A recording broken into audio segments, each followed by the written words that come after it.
Righty-ho, guys. So the icons are done. We did the votes. We had polls up on Wednesday where you all voted on the ones you liked most. And these were the ones that won. I took some screenshots of the results, so we've got them there for evidence. And I made them a bit brighter and a little bit tidier. I tidied them up slightly, made sure the colours weren't too dull looking. And I think they're all right now. Not too bad.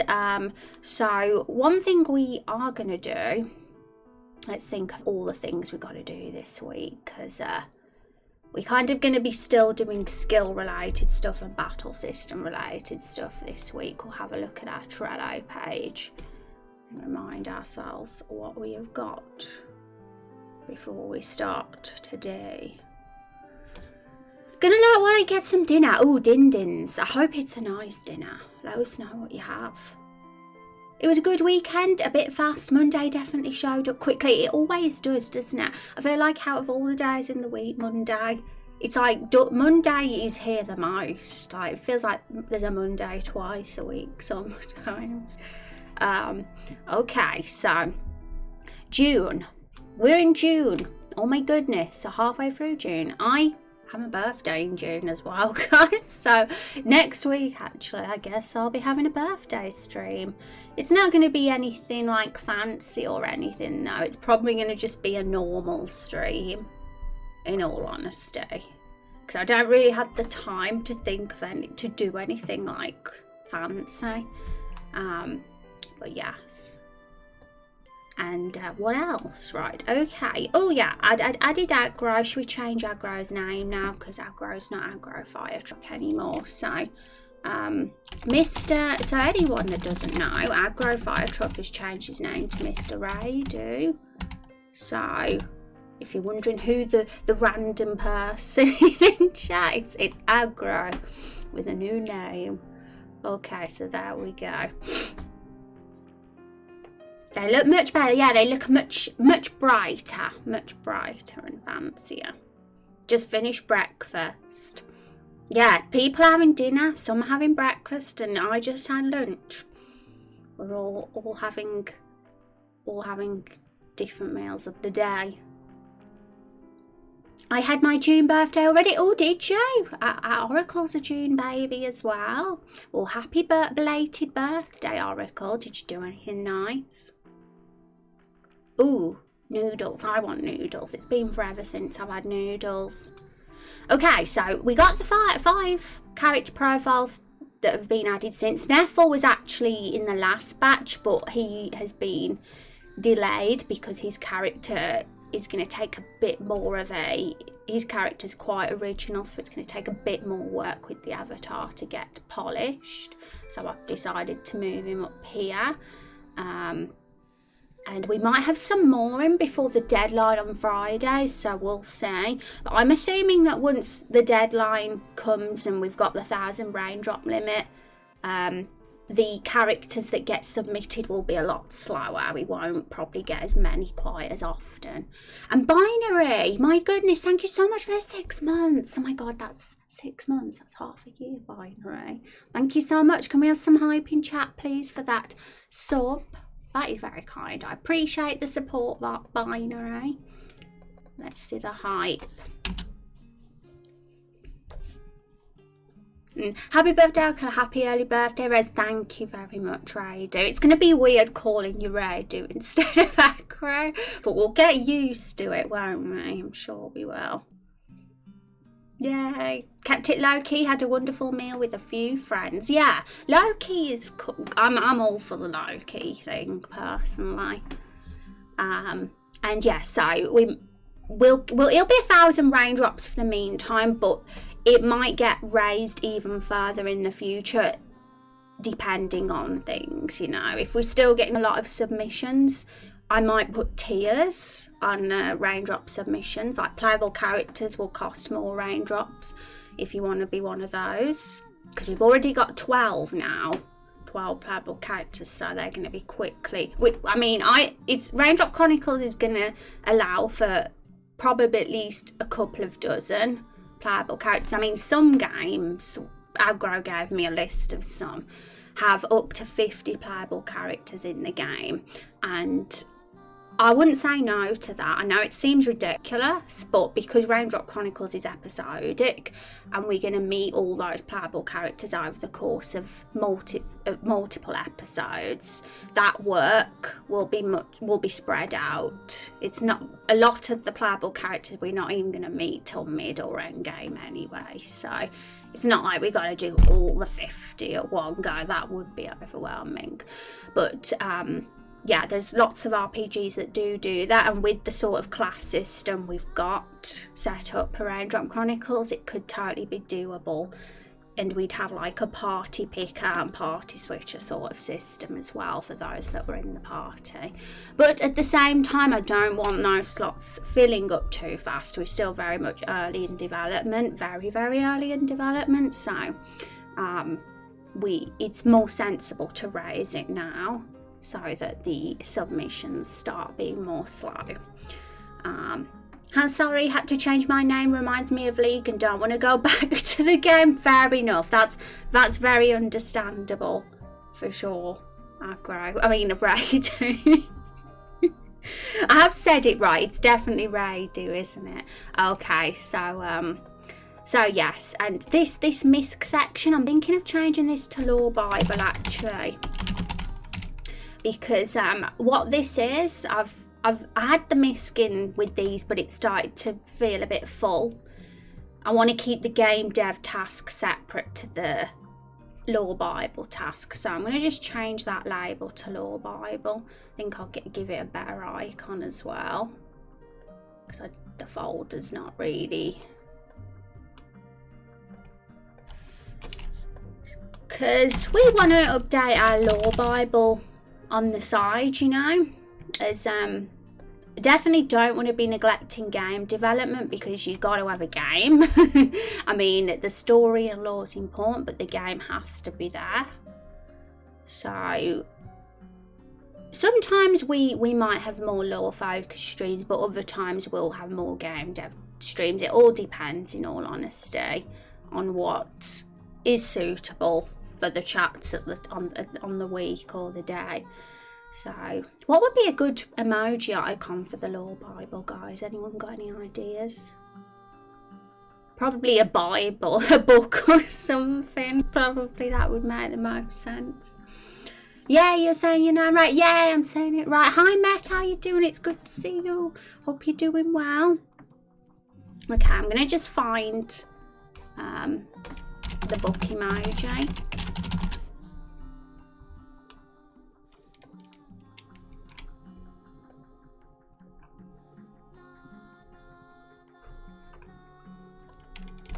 I don't think we're using that one for anything, are we, at the moment? No, we're not, so that's fine. We can use that for the Lore Bible. Just want to rename it because I feel it's more appropriate now. And yeah, all that is at the moment is doing the profiles for... We've already done the profiles for the barrels. We've got to do them for the fruits and the Bookingtons as well. So let's get that out so you can see. And then it's doing profiles for the community member characters, Neffels, plus any others submitted before the 8th of June. It's not even 8th of June anymore, it's 19th. The deadline got extended. Do profiles for locations like Fall Everbloom yet, and do profiles for non-community member characters. So to be honest, it's not all about the profiles, it's just in general. Anything lore related or be ideal to go in the Lore Bible, but I'm going to just add to it bit by bit over the weeks, you know. No pressure on me, just whenever. Like, even when the deadline closes for these, we can't forget that all these characters here, the ones that are already done, have to be transferred over to the Lore Bible as well. And it's not too time consuming to do because it's just a copy and paste job. And I'm very glad that we'll be having the profiles in written format now, because that'll be just way easier to update than how the images work. Because if you look at this, if there's ever anything to edit or add, it can be a right pain to do with an image, but with with the Our World Anvil Law Bible, it's easy peasy. So they'll have to all get transferred over, and then the new ones will have to get put in. So it's not going to be done overnight. It'll be a bit of a over the course of the summer. I'd say we'll slowly get everybody put in, as well as all this here and any additional information. But other than that, we've been working on baton skill stuff, because that's a big job right now. Once that stuff's out the way, we don't have to think about it too much for a while. We can work on doing more, finishing the scenes off and thinking about the side quests at that point, and adding new content in Lakefall, as well as starting main quest 3.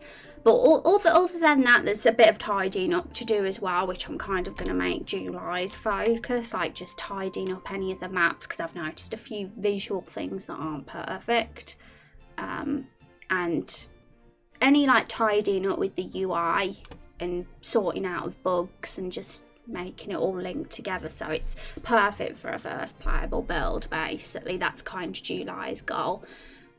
Getting it all prepared for being playable. As for the UI, I've already kind of, on my week off, guys, I spent a bit of time redoing the battle UI, and it looks a lot better than it did before. There's an improvement there, which you might see today, because we'll probably be doing some test plays of that. So I kind of did a bit of that July UI stuff last week, or the week before. A wise owl reading a book. Oh, is there an emoji of a wise owl reading a book? Because, oh my goodness, if there is, give me. I want that one. Look.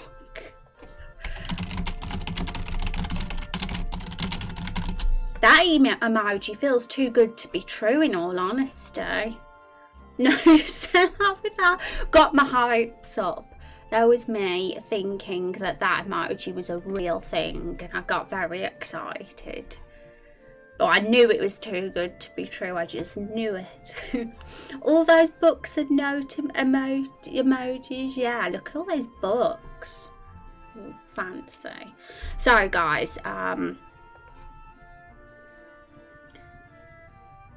yeah, the other thing I'm going to do, just add a little bit more to June. I tidied this up a bit yesterday, because it's not just the skills that had to be done. We have to add animations and sound effects to those skills and make sure they're balanced and that they look pretty, basically, to put it simply, as well as making sure the skill tree works.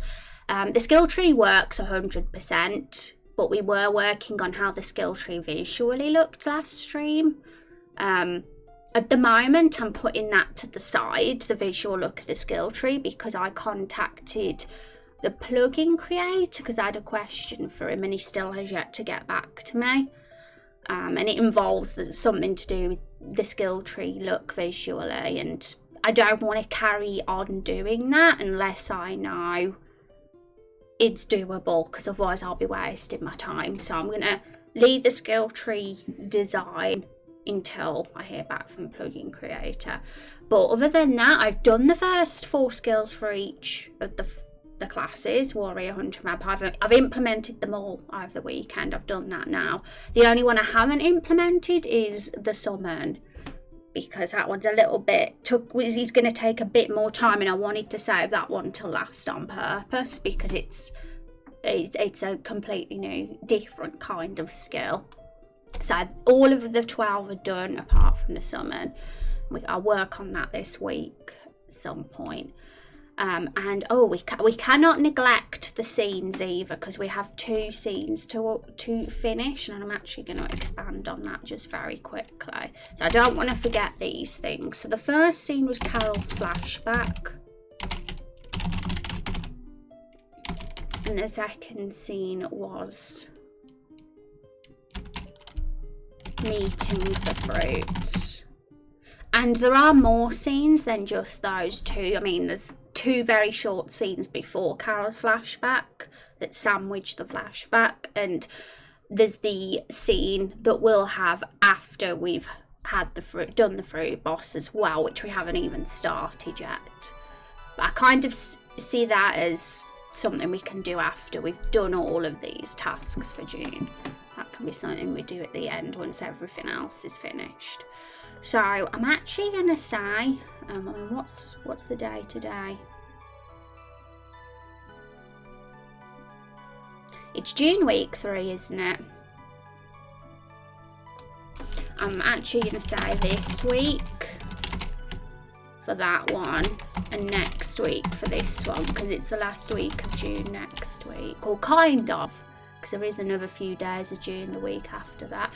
But I feel like I've been neglecting the scenes a bit. The Carol's flashback scene is like literally 90 something% done, and the fruit scene's about 70% done, something well like that. We spent a few streams a couple of weeks ago working on them, but they do need to be finished, and I want you all to see them as well, those scenes. So I don't know if you've noticed, folks, but we do have a scene discussion channel that hasn't yet been used in our Discord. So what will happen is, once those cutscenes are done, they will be popped in here, and you guys will have the option to give a little bit of feedback on those scenes.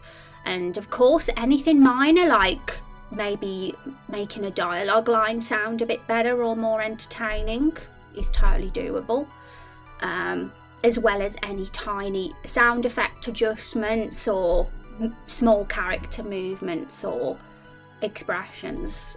Totally up for those kind of feedback. The only feedback we can't have is the scene needs to be all redone, because that would be an absolutely time consuming. So yeah, it'll just be small little bits of feedback for the scenes when I pop them in there. So yeah, and that'll be really cool. So yeah, I'm aiming to get Carol's flashback popped in there this week, and the fruit one the following week. That'll be the goal, guys. So keep an eye out for those. And in the meantime, while we'll be working on the battle mechanics, so that's really what will take up most of the streams this month. Though I won't refuse to do a bit of dialogue and scene streams the odd time if, like, say I've posted it in the scene discussion channel and some people have had feedback and we want to have a little focus on the scenes, that scene stuff for a bit, if the opportunity arises to work on those scenes. But the main focus will be doing the battle mechanics, finishing off, polishing those playable character skills, as well as the boss. So it'll be a bit of both. Mainly be doing playable character skills this week, and probably the boss next week. I'd see as we'll split it like that probably. Because we're getting there really good with the playable character skills now. Like, they're all implemented apart from the summon, and they're all working too, and I'd say they're pretty well balanced as well. Tick emoji. I'm going to just copy that because I'd like to just keep this a bit more organised. So I'm going to say yes to that one. Well, it isn't quite done apart from summon. Was it called? What was it called? What was that summon skill called? Let me just look. Apart from Hunter.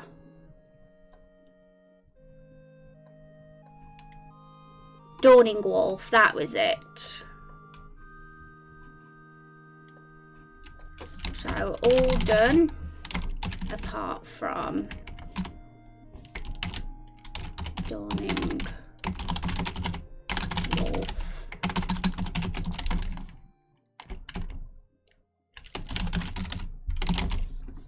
Okay, so yeah, the balancing is more or less done as well, but of course when it comes to balancing, it's never done, because the balancing will be going on until we release the playable build, up until the release of episode 1, in all honesty.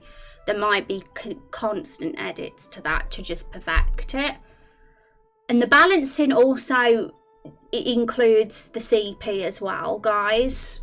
because that'll have to be balanced as well to make sure we're earning the exact right amount for the first run through the Everbloom Forest, so that the characters haven't got too much or too little that will allow them to unlock the skills necessary.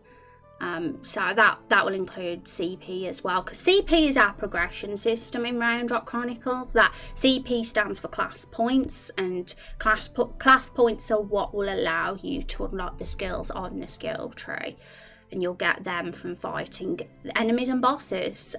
National put some in the Discord which was really interesting, which we'll probably talk about a bit today as well. That was about the class points system and how to make it all work. A few ideas there.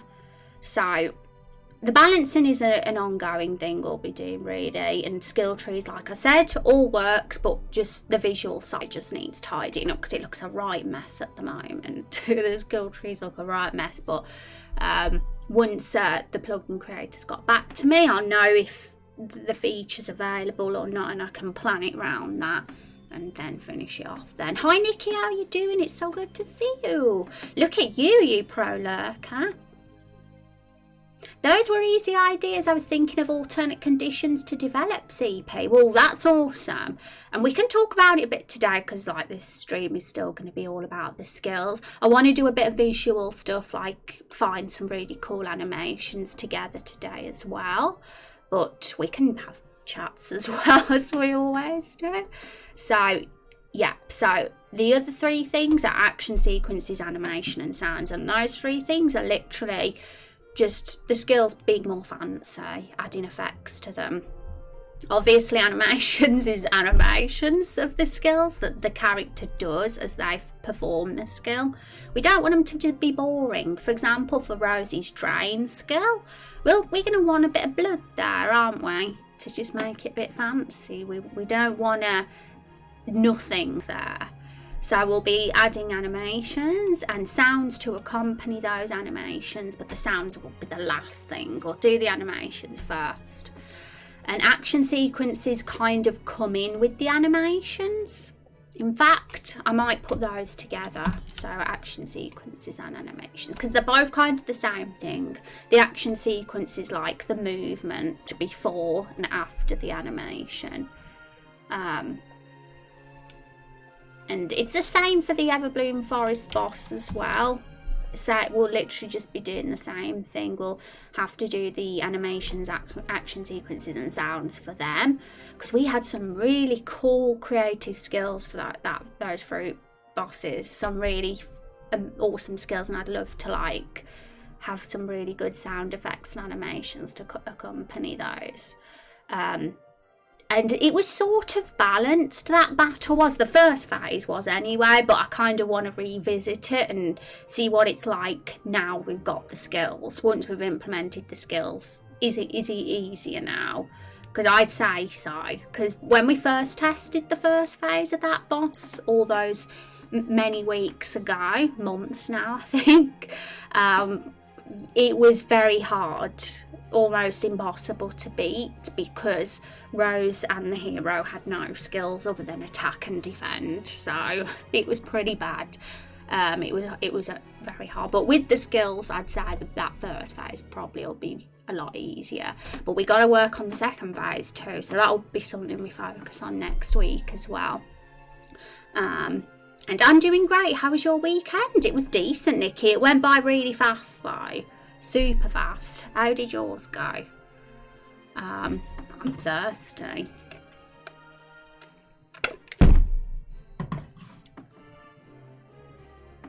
Okay, so is there anything else I have to mention? Because before stream today, I felt like I had to just talk about so much. There were so many things I wanted to discuss. Okay. Oh, right, so there was something else that was pretty important that I wanted to bring up to you guys. I mean, it's not like super important, but if you're interested in how the skill system is going to work in our game, then it might be. Because I was having a good think about things over the weekend. And you might have noticed when you voted on the polls last week, those of you that voted, that from our skill descriptions, everything was percentage based. Like, for example, you'll heal a character with 20% of their health, and it was all percentage based. Well, I've been having a think, guys, and I'm very much considering, well, I'm sort of doing it anyway, having flat amounts rather than percentages for our skills. And there's a couple of reasons for that, in all honesty, why I think it'll work better. So I've even changed the descriptions now, and how I've implemented the skills is all flat amounts rather than percentages. So adrenaline, for example, will increase attack and defense by 5 for 3 turns rather than increase by 25%. And there's a lot of valid reasons for why I'm doing this. I could talk for another hour about why I've done this. So I'm going to talk a bit now and explain why I've made this decision. So I had to work all weekend, but I have 2 days off after today. Oh, 2 day off hype. Well, I hope you're going to be playing League of Legends. No. Mine was great. Got some time with our baby. Oh, baby. What baby's this? I'm very curious. But okay, guys, so I'm going to have a chat to you about why I'm going to be changing to flat values rather than percentages. So there was actually a thread all on this topic on the RPG Maker forum about flat values and percentages, because different RPGs do one or the other when it comes to their skills. Some RPGs use flat numbers and others use percentages. I just prefer flat numbers. I'm realising this because I was really struggling with percentages before, really having a hard time. It's hard to balance and it's hard to implement as well, because you have to do all these formula stuff and it's hard. My head can't get around it all, in all honesty. But there's another reason. I mean, the one flaw with flat amounts now, but luckily with Raindrop Chronicles we've got a way to solve that, is that they become useless after a certain amount of time, because the flat number will become super weak as your character gets powerful, which is why we'll have upgradable skills, because we were talking about it a lot last stream. A few of you like the idea of skills that are upgradable. Especially if we're not going to have skill bloat, if we're not going to have too many skills, which I kind of want to avoid if possible, then upgradable skills are valuable because they kind of will help fill up that skill tree and stop it from being empty. So, you know, upgradable skills will solve this, because adrenaline level 2, for example, will increase attack and defense by a much bigger amount when you unlock that, which will be balanced with the area that we are in the game at that time. So luckily because with percentage based skills, you know, they can't really be upgraded much because they are dynamic and remain useful from start game to end game. And because percentage based skills are dynamic, there is literally very little point in having upgradable versions, because they'd be OP if there were. So the flat amounts work very well with the upgradable skill idea that we're hoping to put into the game. And of course they would share the same icon as well. So where's Photoshop? So we don't know how many levels of the skills we'll have yet. Say 5. 5 is a good number. So let's say at the moment there's 5 levels of adrenaline. So all of adrenaline's icon will probably look the same. And if we wanted to kind of just make them look different, so we could tell the difference between level 1 and 2, we might just make some very, very tiny detail in the icon. But I'm not sure, yeah, in all honesty, that's something we'll consider at the time. But it'll be the same icon for the other tiers of the skills anyway. And what was the other reason I liked the numbers rather than percentages? There was definitely another reason. Oh yes, the other reason is that the problem with percentage skills which I discovered when adrenaline was increased attack and defense by 25%. It was impossible because, well, it wasn't so impossible for adrenaline, but it was for some of the other skills, particularly winged shot, for example. Winged shot used to be something like lower the speed of the enemy by 10%. It might have been a different percentage, but it was some percentage anyway. And because our enemy points for the toxic plant, for example, it only has an agility of 3, it's impossible to have 10% of 3, and you wouldn't even notice the difference if you lowered that speed. Do you know what I mean? Because it's such a small number at this early game stage. And of course the solution would have been just increase the numbers so that the percentage actually mattered and made a difference, but I don't want to have high numbers in early game because we don't know how large Raindrop Chronicles is, and if we make the numbers too big too soon, we'll kind of, you know, I don't like that feeling. I want to start small. I like starting small because then we'll feel more powerful as the game goes on. And yeah, so that was another reason percentages weren't working. But with the flat values, it works perfectly, and I've done a bit of testing and things seem pretty balanced. Not saying it's perfect though. We might have to edit a few of those values. But it works as a base, as a starting point anyway. And of course, eventually, as we do get stronger, which in Raindrop Chronicles, you don't level up, so you don't really get stronger. The only way you will get stronger is from the CP progression points, or weapons perhaps. Yeah, weapons will make you get stronger too, and armour.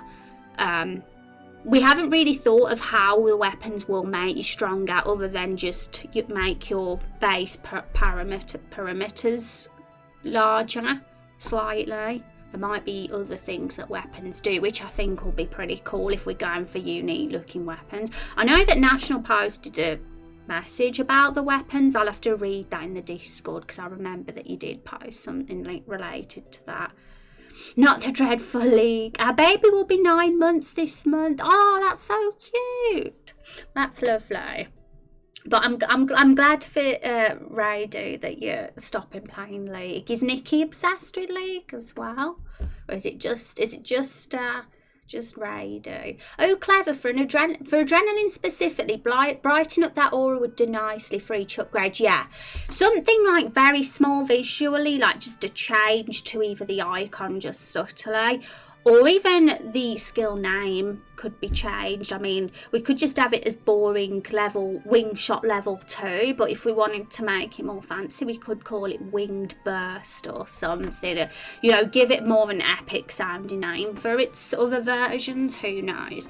But no matter what, that new skill upgrade, when it happens, will replace the old one. That'll be the goal, because I don't want you guys to have loads of old skills that you don't use in your skill menu. That is something people don't like, and I want to avoid if possible. Nothing worse than opening a skill menu and you're like, whoa, all these skills, 90% of them you're not going to use. So we're going to avoid that as much as possible. So making upgraded skills replace the previous versions is one way of avoiding too many skills. Another way of avoiding too many skills is make use of passive skills as much as possible, because passive skills are absolutely wonderful because you don't have to use them. They're there forever on your character once you've unlocked it, and it's not usable in battle, so you don't have to remember them, but they've helped. They've given your character some unique trait or boost in some way. So filling up each of the skill trees with lots of passive skills will make the skill trees feel more full, but we're not having too much skill bloat because they're not active skills. So with active skills, I think between 8 and 12 for each character over the course of the game, of course, would probably be an ideal amount active skills. And all those active skills, most of them would be upgradable. And hi Moon, how you doing? I'm rambling on, so forgive me, but I hope you're doing well, Moon. We're having a good Monday. Yay, Rose Stream, best way to start the week. Oh, thank you very much. But yeah, so as I was saying, yeah, making use of passive skills to make the skill tree feel more full. Having upgradable skills to make it feel more full as well, and having those upgradable skills replace the previous versions. And active skills between 8 and 12, it's a decent amount, I'd say, enough to make enough for a character so the battles are exciting and fun, but not too many that you become overwhelmed, you know. So and that, yeah, so I'd say, yeah, about 24-25 skills per character if we have the same amount of passives as actives. But of course, if they're upgradable, there could be 100 skills there, you know. But of course, really, there's not hundreds, there's only 20 odd, because those upgraded ones replace the previous versions. So I think you get the point, hopefully, by how I've described that. But if there's any questions at all, feel free to ask. Nope, she doesn't understand how I played it for so many years. Oh, that's good. I think that it's nice to have someone who's a good influence like that. I mean, nothing against League of Legends, but it's just meant to be a really toxic community, isn't it? And I don't think that's never good. But yes, we do need a game. We all need that game that helps us wind down. Working on skills today, awesome. Yeah, skills it is. They're taking up a lot of our time. Skills is my weak point because I'm terrible when it comes to numbers and things like that. But I think this approach that we're doing now with flat values rather than percentages is going to make my life a lot easier. Implementing the skills over the weekend felt like just a walk in the park with the flat values compared to how it felt when there was percentages.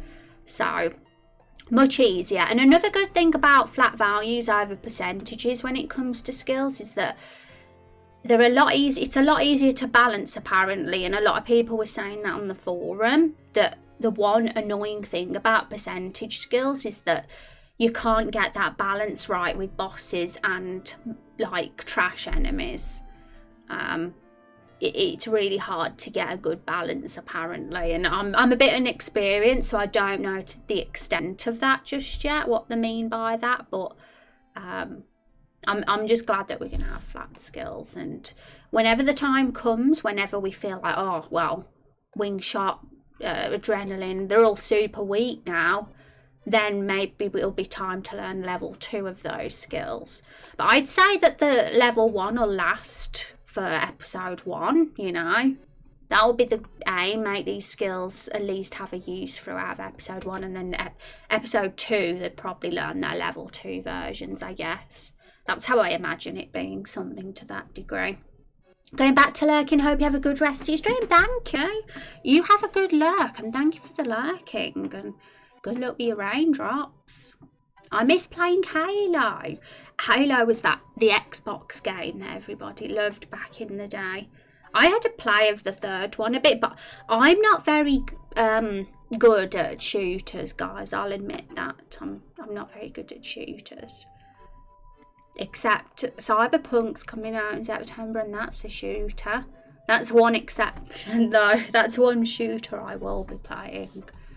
Okay, folks, so I think I've mentioned the main points I wanted to mention.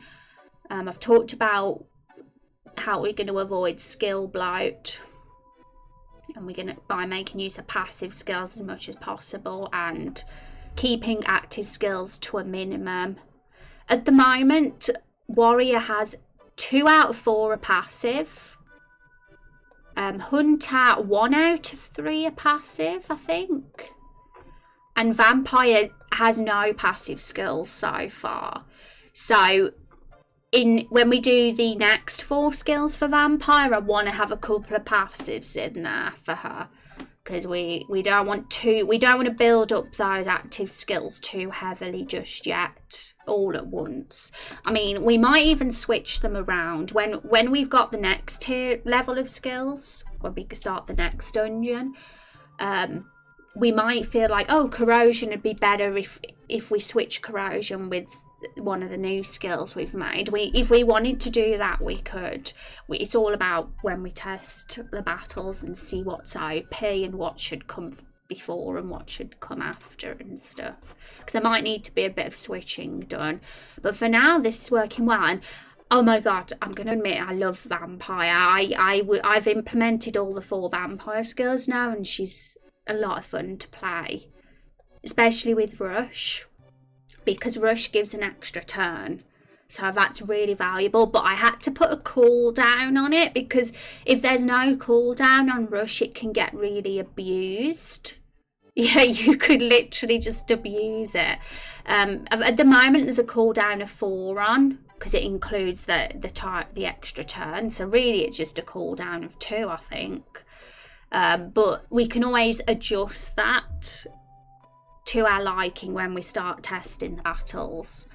And I put that icon there just for testing purposes, because I wanted to see whether she got that state when I was testing the skill, because I wasn't sure at one point whether it worked. So I'll get rid of that now.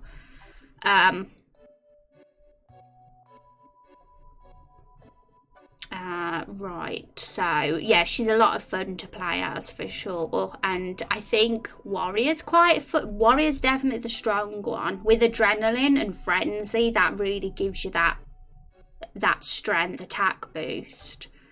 And Hunter, I think when we've done the summon, it'll be a lot of fun for sure. I think the summon will bring more. The wolf summon will bring a lot of fun to Hunter, but the other skills are really fun for Hunter too. Wing Shot's really fun because it lowers the speed of the enemy, and I've got it as 3 turns for now. 3 turns feels like a good balance for having the enemy lose a bit of speed. It works great because I'm using a CTB battle system now. I've switched from a default turn-based to CTB, which basically there's not a lot of difference, in all honesty. The only difference is the character takes their turn instantly, and also it makes use of the agility state more, so speed and agility actually matter. It's very, very similar to Final Fantasy X. In fact, it's the system we've got in place is the exact same as Final Fantasy X. Very, very close anyway with how we're doing the turn-based in this game. So yes, agility matters. Great, I'm thinking of skills for my character right now while I work and watch the stream. Awesome. And if you've thought of some, feel free to pop them in the skill discussion channel whenever you're ready. I know that Akira did that with his character, Legion the Gunner. He's already got the skills in mind for his character, so he's put them in the skill discussion for whenever he's in the game. And you guys have the freedom for your own characters to do that, but it's not forced either. If any of you don't want to, then it's up to the community to think of skills for your character, but you do have the freedom if you wish. Hi Dave, how you doing? When you said ATB, I thought more of Chrono Trigger, not 10. Thanks for clarifying. Oh, ATB is different. I mean CTB, Dave. How are you doing now, Dave? It's good to see you. ATB is like the other Final Fantasies, 7, 8, 9, 10, action time based, I think it stands for, and that's actually one that has a bar like filling up, whereas CTB means charge turn based, and that's a bit different. There's no bar. It's all just traditional turn based, but it's quite a fast paced turn based. So yes. Right, we speak the same language now, yeah. Might have sounded like I said ATB for a second. Sometimes my accent can play tricks like that.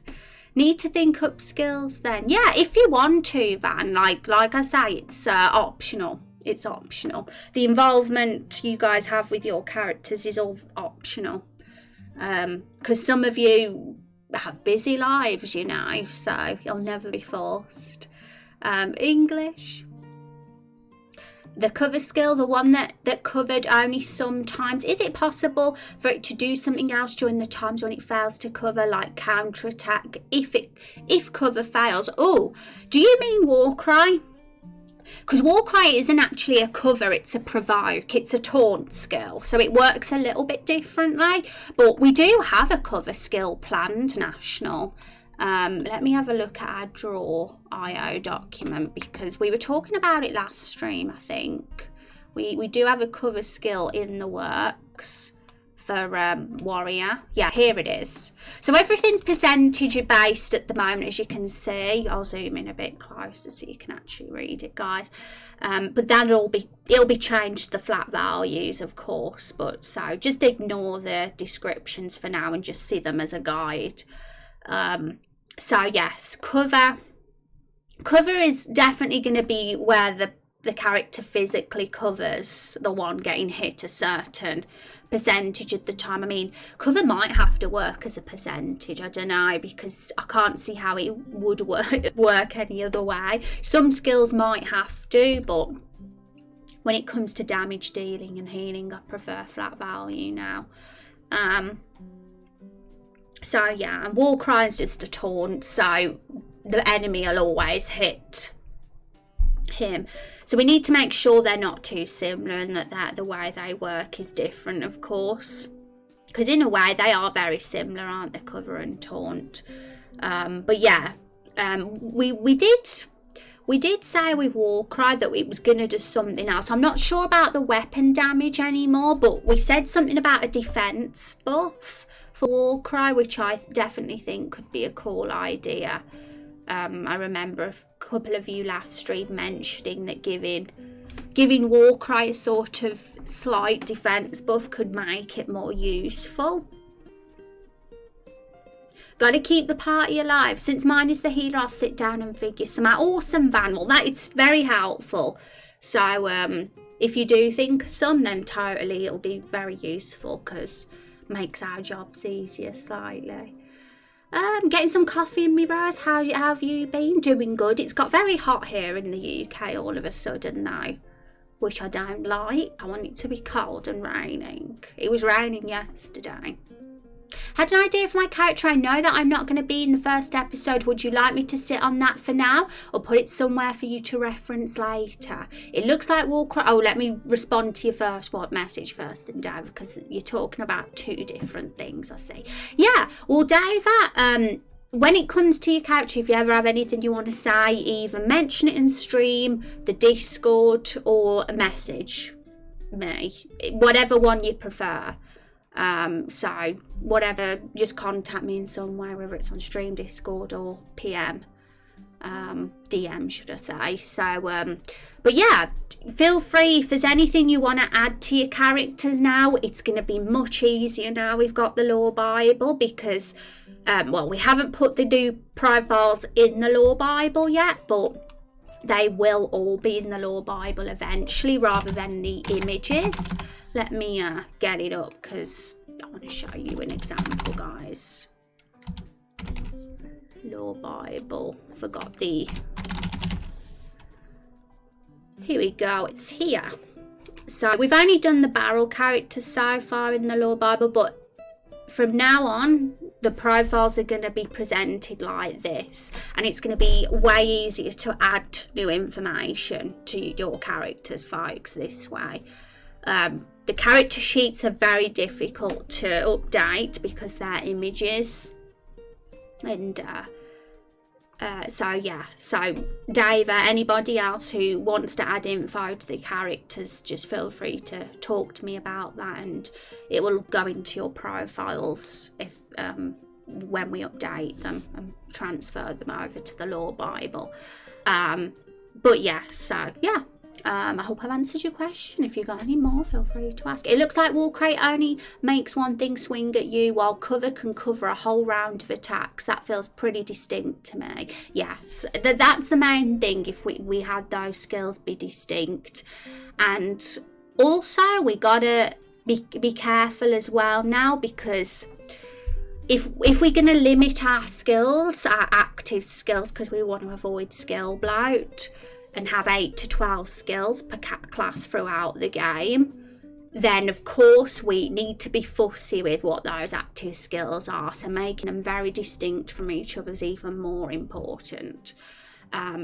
So really we're going to make use of passive skills as much as possible, because passive skills are wonderful. They'll fill up the skill tree, make it look busy, and your character will forever have learned something without you having to ever remember it.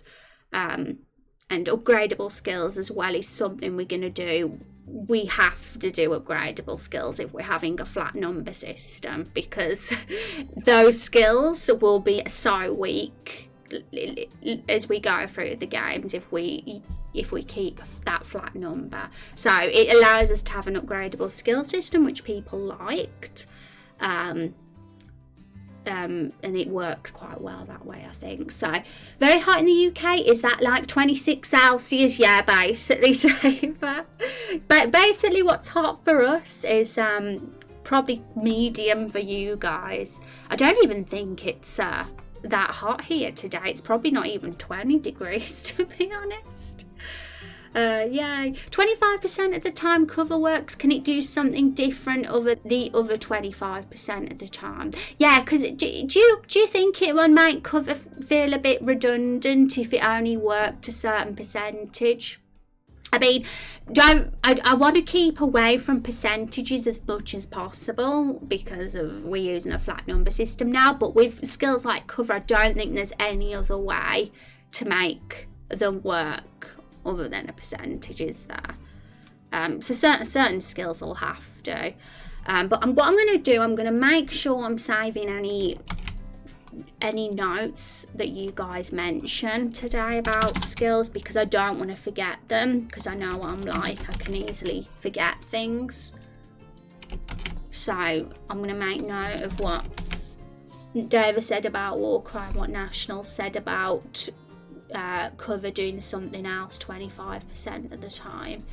So I mean, I can always add that to here as well.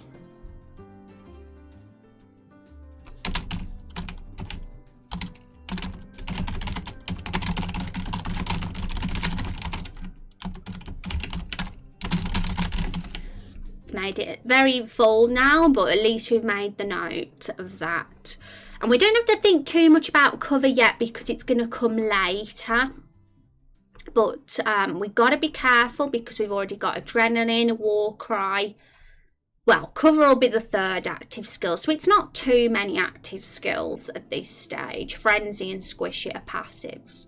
One thing I realised as well is that Frenzy, now that we're using flat values, is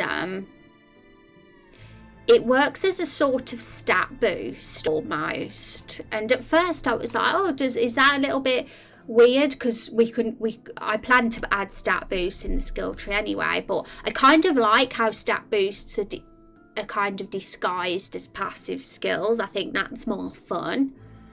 And for something like Warrior, let's just have a look at let me just get it back. Warrior, with the perimeters, not every class is going to be getting loads in all 8, you know. They'll probably specialise in 2 of them, 3 at most, you know.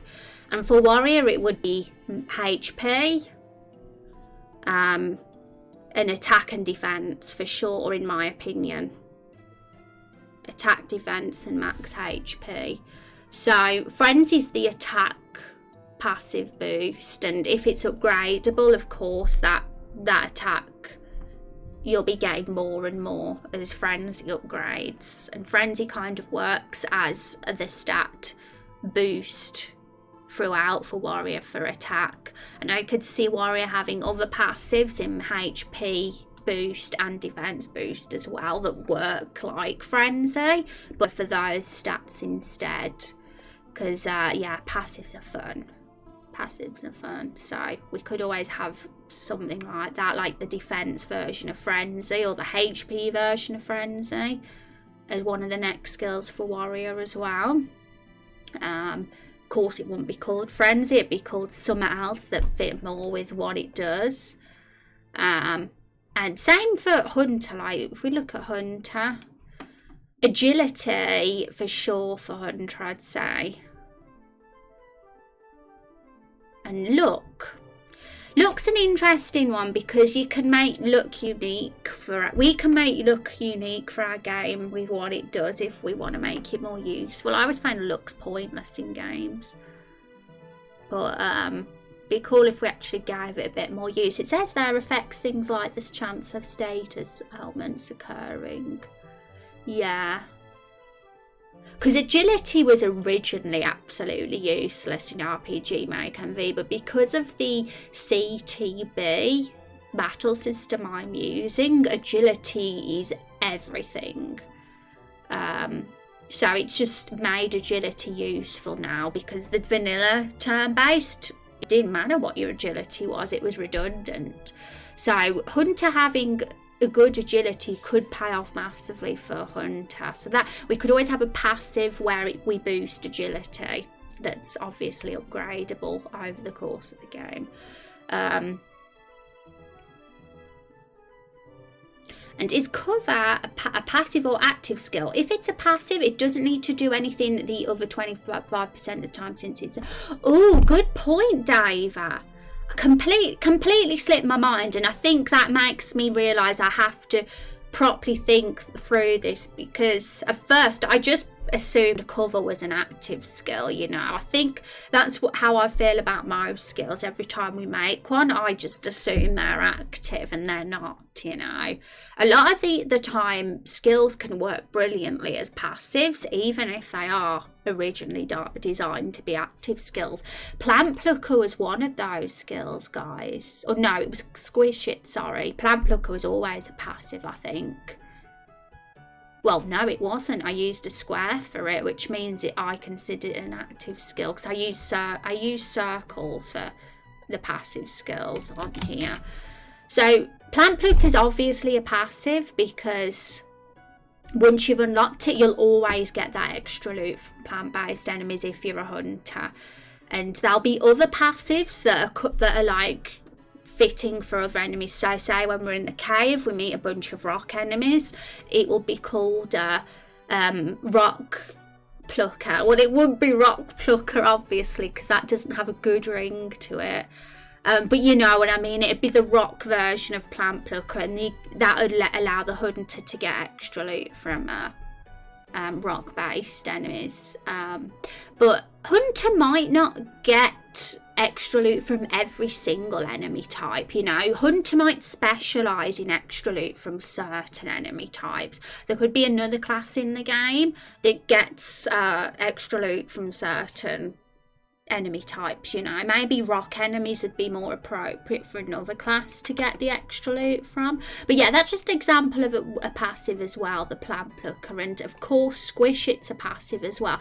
Squish It was originally not a passive, guys. It was originally an active skill that you would just use on the enemy, and it would lower the defense of that enemy if it was a plant. But I prefer it being a passive, because it would always lower that defense of the plant if you've got it. Only plants though, not other enemies, of course. And to me, it had to be a passive anyway, because just think about it. If we're going to have this debuffer have loads of different versions of Squish It for different enemies, we could end up with like a dozen skills alone just from enemy types and debuffing them and lighting the defense. And that would hog up so much active skill room that it wouldn't, you know, it'd be ridiculous. So I just don't like having too many active skills. If possible, I want to limit them to 8 to 12 per playable class. And that way, you know, you don't have to think, oh, is this a plant? Is this you've automatically got it. I suppose there's a bit less strategy involved that way, but it also prevents the issue of having dozens of different enemy type skills in your skill bar and getting all overwhelmed by it all. So there's pros and cons to both, I guess. Never actually heard anyone say something else before. Thank you. Now actually know how to pronounce that. Yeah, my accent. The shape based was throwing me off. Wasn't sure if the squares were active, circles were passive, all the shapes are just there for the lulz. Yeah, well, definitely that is spot on, David. The circles are the passives and the squares are the actives. But because I've recently come up with the decision to make as much use of passive skills as possible, right? Because we realised, we said we want to avoid skill bloat, in all honesty, and having too many active skills in the game, because it's too much to remember, especially if we're going to have like 30 playable characters plus over the course of the game.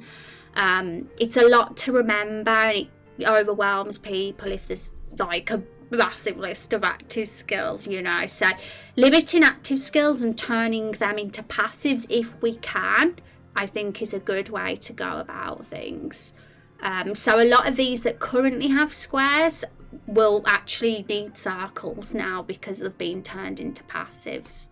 So yes, I like pebble picker. Pebble picker's good. Let's make a note of that, guys, because I want to check. Honestly, guys, I need to change these to circles as well, so we don't confuse people.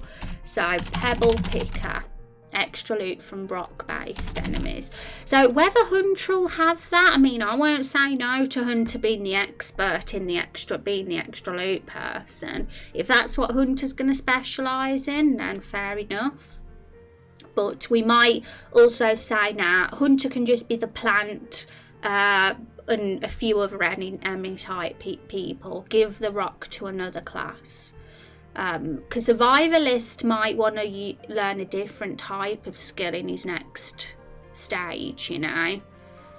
We might want to give him a poison skill or something pretty fun to use, rather than another loot one once again. So, but I like the name, and even if we decide to give that to another class, then it's still a cool name for them. So we'll keep that there anyway. It's a very amusing, cute name, and yeah, alliterations are always good. I agree. Plant plucker, pebble picker, stone stealer, gem grabber, all that. Those are all very good. I'm gonna put them in brackets as well. Other name ideas.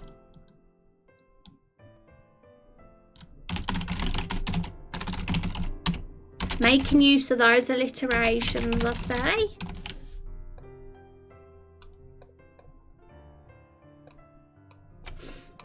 Which stat is tied to enemy attacks missing the character? If agility gives more turns, we can tie luck to evasion. Well, this is the interesting thing about agility, because it doesn't actually give more turns. But what it does do is how you start the battle, the positions your character's in matter. And I think it does affect turns to some degree. It's a hard one to say because I'm still experimenting with what this battle system can actually do. The turn counter's very limited, unfortunately. I was looking into plugins that actually sort of create a little ghost on the turn counter of when people's turns are if you were to use a certain attack. A bit like how Final Fantasy X did it, because you could see that Tidus and Riku had way more turns if they did certain things because they had high agility.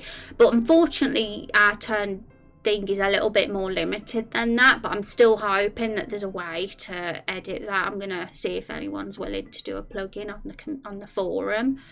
But agility is pretty useful. I mean, at the end of the day, it makes this skill here, let's see, wing shot, it makes wing shot amazing because it just makes the plant it lowers its speed by 3 for 3 turns, right? So this enemy here, the toxic plant, already has an agility of 3, so he has an agility of 0 now, and it makes him skip a turn basically. So basically, Rose and the hero get twice as many goes as the toxic plant does once you use wing shot on one of them, you know. So that's pretty neat. So yeah, I suppose you could see it as you get more turns. It doesn't really visualize that in the turn-based counter because it doesn't physically show more turns on it. It still only just shows the one player, but it's got its use. It's just not as fancy as the Final Fantasy X one. And let me read that again, because I've realised you did ask a question and I don't know if I've answered it or not. Hi Chubb, how you doing? It's good to see you. So which stat is tied to enemy attacks missing the character? If agility gives mode, we can tie look into evasion. Oh yeah, I realise now what you're saying. I started rambling on about agility and then I missed the rest of the message. But yeah, so look, we were saying how we'd make look useful, didn't we? Because look could kind of be a very redundant stat in RPG games. And I think making it linked to evasion is a great idea. I really think that's a good idea. Even crits, we need things like look could help crits and evasions as well. I'll have to see what's possible, because I need to see obviously how flexible the engine is, but I think that would be doable for sure, and I should make a note of that as well.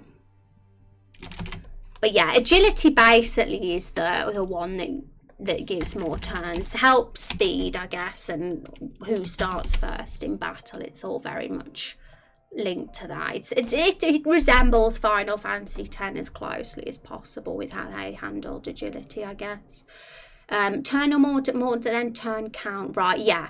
So yeah, for sure, that's probably it, because I can't say it gives more turns when physically the turn counter doesn't show the character on there multiple times. It still only is there on there once. But the proof that wing shot worked proves that it does work and agility matters to some degree.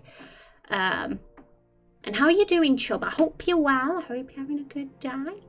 And there was something else down. What was another one? Was, guys, do you remember, you know, the defense skill that's always in RPGs? You've got attack, you've got defend, you've got skill, you've got item, and you've got escape, haven't you? All those battle commands. I've always felt defend is utterly useless, and oh my gosh, I was having a rage about it, so I hit my desk. Utterly useless defend is. So I was thinking of a way how we could make defend more useful too. My first idea was a sort of HP regen, but maybe that would be OP. Maybe that would be too OP if you could have a slight HP boost from defending.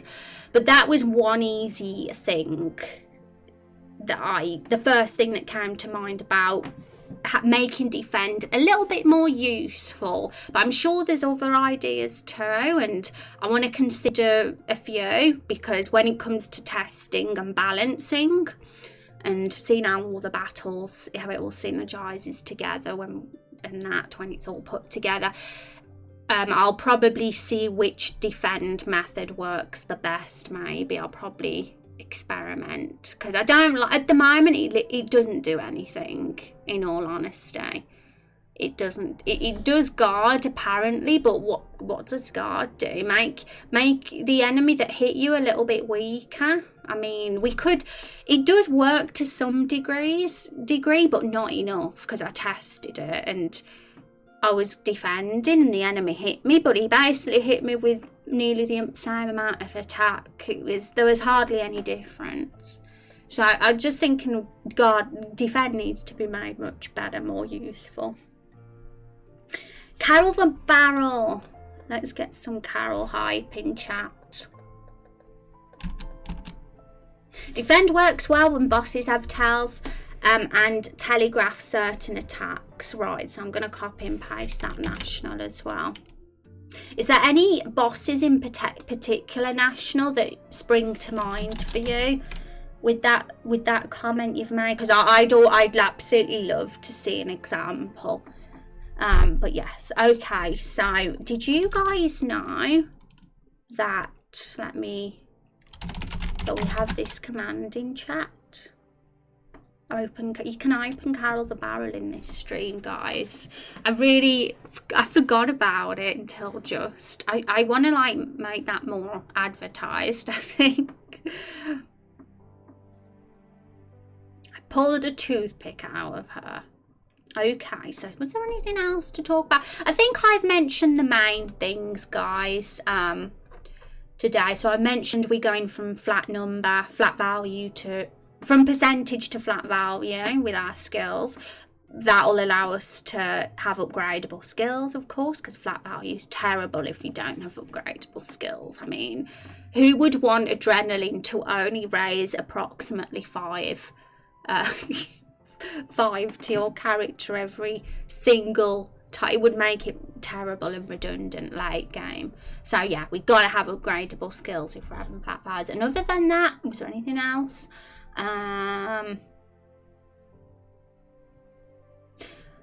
Yeah, the only other thing I wanted to say is, well, what National said in the Discord was more linked to the skill trees and the CP system, and that I think that's going to come in very handy when we start balancing and testing fights and seeing if we're gaining the right amount of CP at the right time. But I do think it's a good approach what you've mentioned for sure.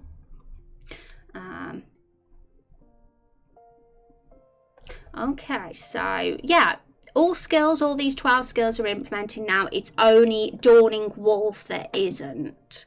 So I'm gonna look into summons in RPG Maker, see what plugins there are or what methods there are to have a summon, and then once I know, I'll be able to think more how it's going to work, because it's hard to think of Dawning Wolf at this point when I haven't experimented with any summoning in RPG Maker. But I'll probably revisit that with you guys either Wednesday stream or Friday stream. But all the other skills are working, they're all tested, and they're lots of fun. So next job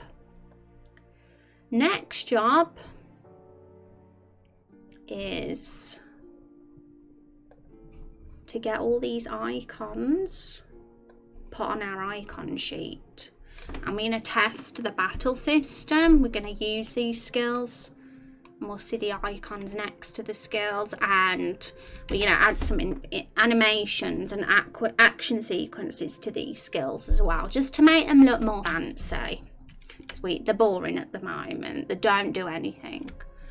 Being lurk mode, duty calls by the way, raise horoscopes with alerts lurkier than the lurkist. Take care, Moon Shadow, and good luck with your horoscope.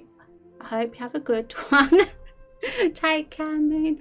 I think like some enemy summons a wave or something, most time defend happens too late, or I'd forget it's an option, or try and rush to beat the boss, or I'm trying to heal and defend happens too late. The list is endless against defend.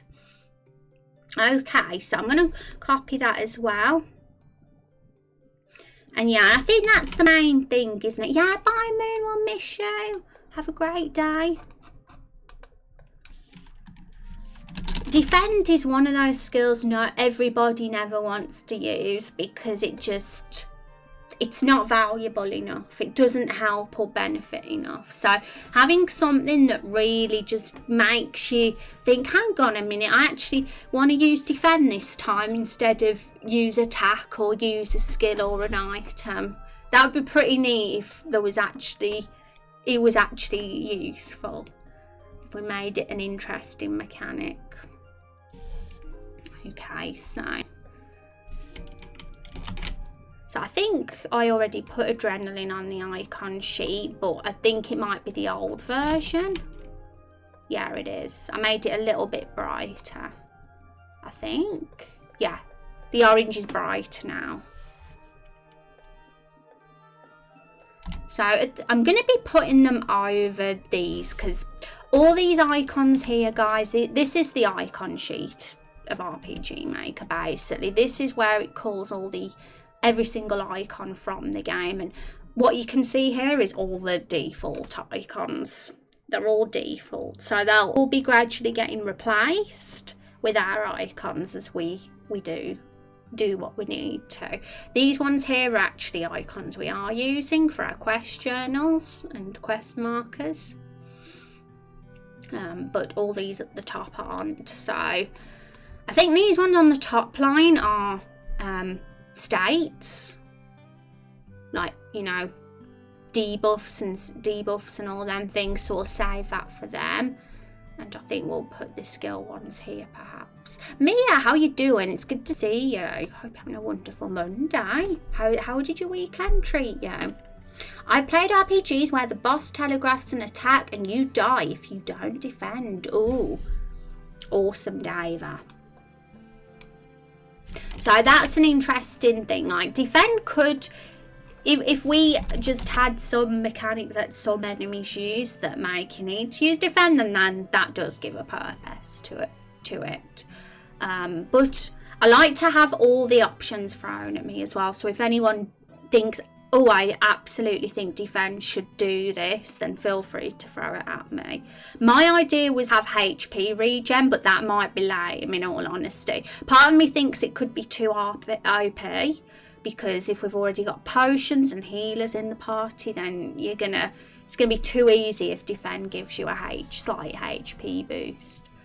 But that was what somebody said, that they did that with their defend commanding a game. So I was like, oh, that's something to consider anyway. But surviving, oh no! Well, let's give you our hugs, Mia.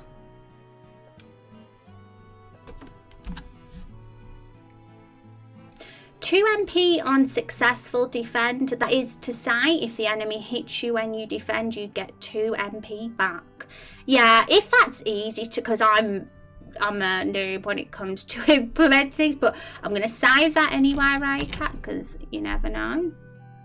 Because MP is something very valuable that gets used. I mean, our active skills will cost MP, but I think we're going to be calling it XSP in Raindrop Chronicles, guys, because not all of them are magic users and it's kind of very skill. We call them skills, so having it called skill points and using points for all your skills might be more versatile. It's just something I'm thinking of right now, renaming MP to SP. Because warrior and hunter and vampire, you know, it gives a point to that for them then, because they're not magic users.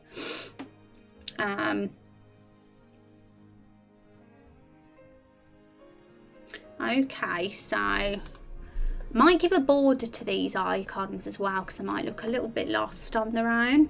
Have a look, we'll see. So a 1 pixel stroke maybe.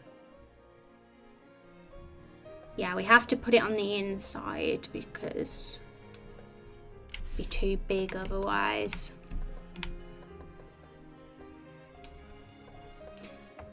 We'll test it with both and see what looks best.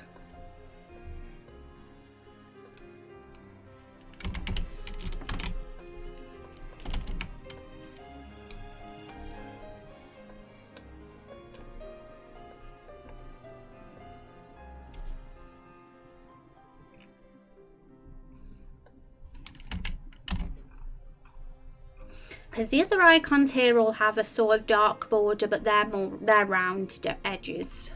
But I like the square edges personally.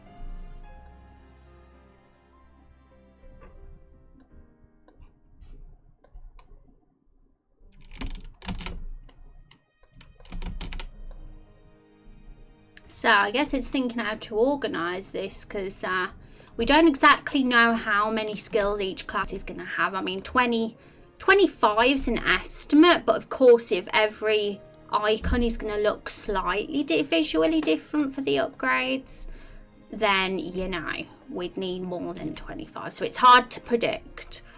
The good thing is we can make these icon sheets as long as we want. We haven't got any limitations. But I'll probably just set the skills up by episode, I guess. So we'll put the hunter ones just next to them.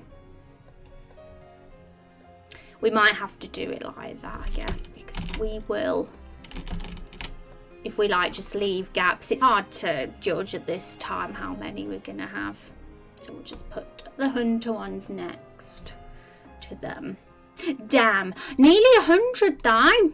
That's goals. Or every little bit counts. Every little raindrop matters.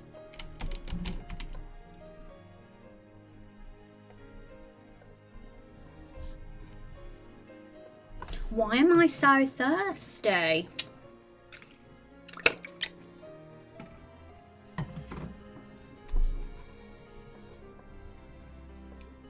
It's probably because I'm under lights.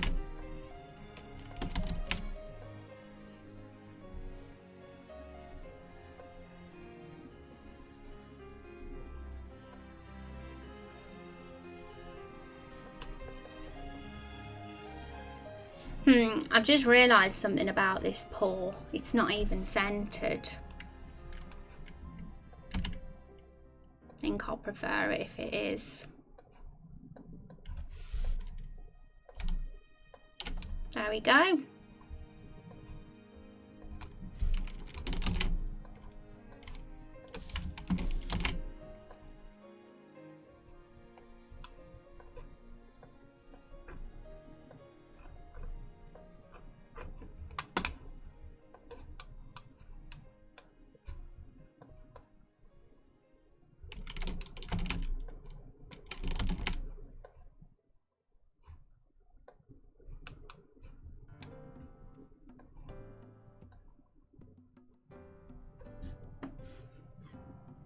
Today of all days I get a breakout. Oh no. Funnily enough, I did too. Which was annoying because usually I don't get them anymore, because green tea is my trick to not get breakouts. And it works so good. But then I ended up getting one. But it's rare these days compared to how it used to be. It's green tea. Green tea is the trick. I was able to include the old man of the mountain in my character sheet. Yeah, that I really like that aggro. I mean, Rage, who has done that for his character, because it's nice to get those character relationships developed, so everybody feels connected in the world, you know. And tell me more. I rarely get anything. Yeah, honestly, it's as simple as green tea. I found that once I started drinking green tea, my breakouts just stopped. And if I get like one every 2 or 3 months now, and that's really good compared to how things used to be. So I used to get it every week before the green tea days. So yeah, green tea.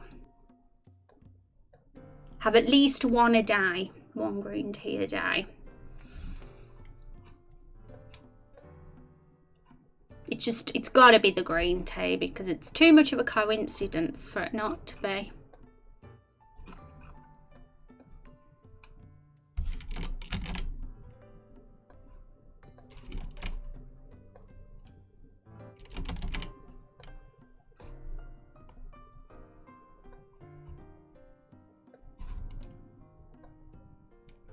Was very polite about it and was happy to listen to and consider my contributions to their story. It was a fine association. Yeah, I agree.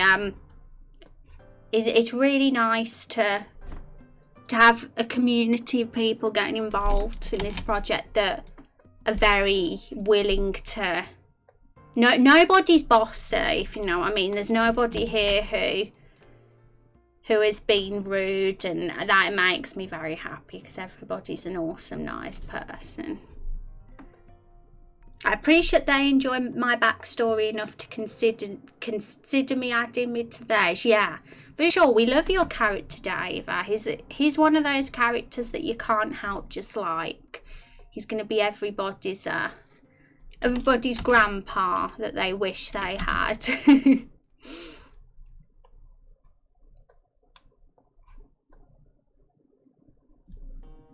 Except me, I'm so mean. Mia can never be mean.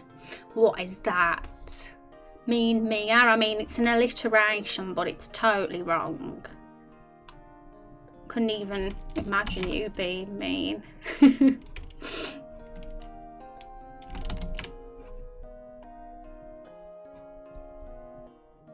Wait, why do I hang out with you again? Dave is and Mia are best. Well, they're good friends as far as I'm aware. Because I bully you.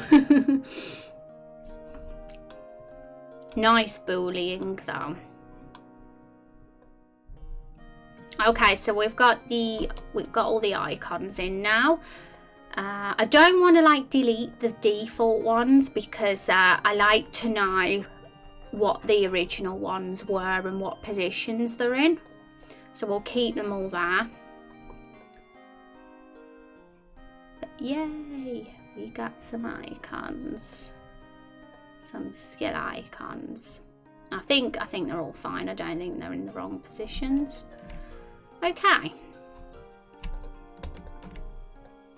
So now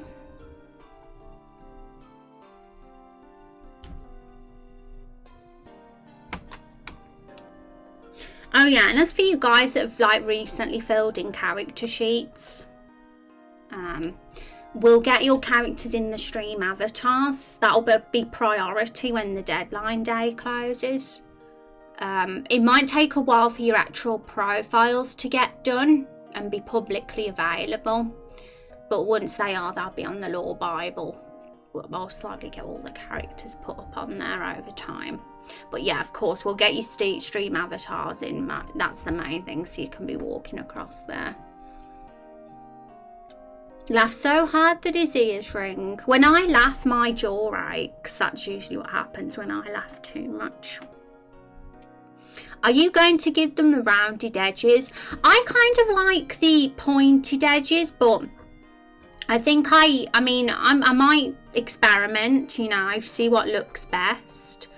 I'm not really a fan of how the default ones look. And the rounded ones might look okay, but I get worried that I'd be hiding some of the nice detail that some of them have. Because there's some in those corners, you know, some of the icons have nice touches. Especially some of the ones in the other on the larger sheet that we haven't used yet, and it'd be a shame to cover it up, the detail. So I'm one who likes to make the most of the space we're given, but you know, I'd probably try anyway because I'd be curious how it looks with rounded edges. But I kind of do like how they do look, but we don't know until we see how it looks in the program. We never know until then. Hi, Forgotten, how you doing? It's good to see you. Hope you're having a good Monday.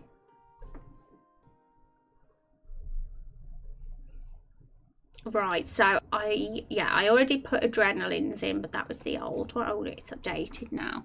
It looks nice with the black border though. It's kind of just made it look like it's, because without the border it just looked like a bit odd, like it wasn't it was just there sort of thing. So the little black stroke we've given it just has given it a little bit more, made it a little bit more compact.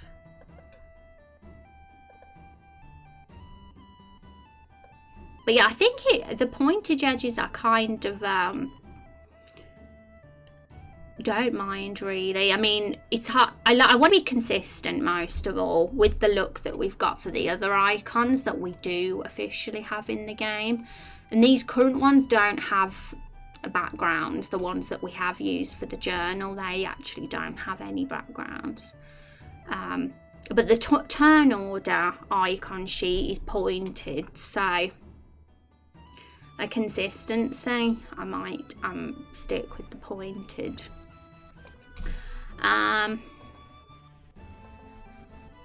Okay, so we've got those all in. Now Hunter. They look nice at small sizes as well. I mean, how we saw them, we kind of blew them up a bit. But they still look quite nice, small as well.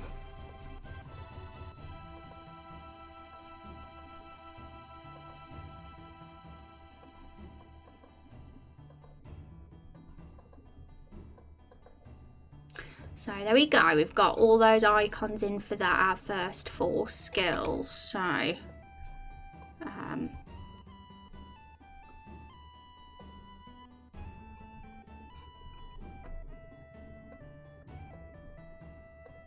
let's just quickly review. So first 4 skills, yeah, all done apart from the Hunter Dawning Wolf. That's a summon, and I'll be working on that off stream a bit, try and get my head around the summoning mechanics, how versatile it is and how we can make it work. But definitely going to revisit that Dawning Wolf skill this week with you guys once I have looked up summoning. So skill trees and balance it. So we're going to work on the action sequences and the animations today then, guys, now I'd say. So right, let's have a look.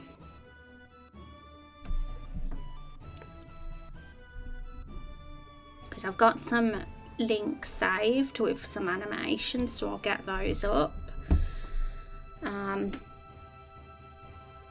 What is a one-shot D&D campaign? Yeah, what is that? David is a pro when it comes to D&D, so he'd know all the answers.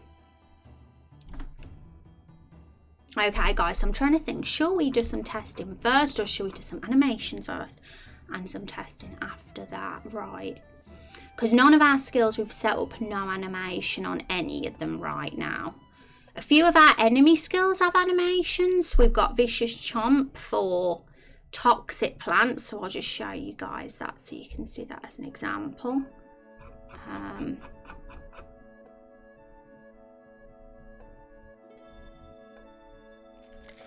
So Vicious Chomp is literally a bite, and I am thinking of editing the animation just a touch eventually, because the teeth, I want the teeth of this here to resemble the enemy more, because the teeth of the toxic plant are really pointy, so I want those teeth to be as pointy as possible. But we're not going to be focusing on the enemy skills today because we've already done most of them. I know that Father Maple's protective pancake was one skill animation I still need to work on, but that can be done afterwards once we've done the player skills and the boss. Right, so let's have a think then. Let's have a look at what we've got. So we could do this one of 2 ways. We could either get a document up and write a description of what the animation could be for each of them. We could do it that way and then find the animations, or we could look at the animations first and think of which of those animations could match up to the skills we've got, to which approach would be the most effective. That's the question. So I'm just going to have a quick BRB, guys, just a very quick one, literally just a minute or 2. Oops, sorry about the noise, that was my phone. And then I'll be back and we'll find some snazzy animations.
Hello, I am back. Okay. Right, guys. Sorry. I think a good thing to do, I mean, my personal way of doing this would be to look at the animations first and then think of what matches up to our skills, because the problem with writing description of each, sometimes it's hard to get the inspiration and I think of something, but also most of all, sometimes what you vision doesn't exist and there isn't an animation for it, so then we could end up disappointed. So maybe a good idea would be to look at the animations first and match them up when we know what animations we've got. Okay, so I'm gonna say get a couple of websites up for us.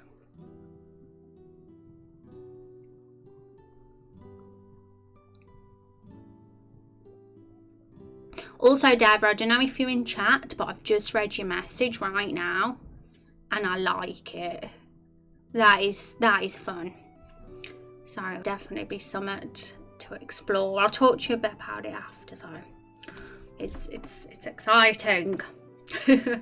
Okay guys, so we need to get this link. So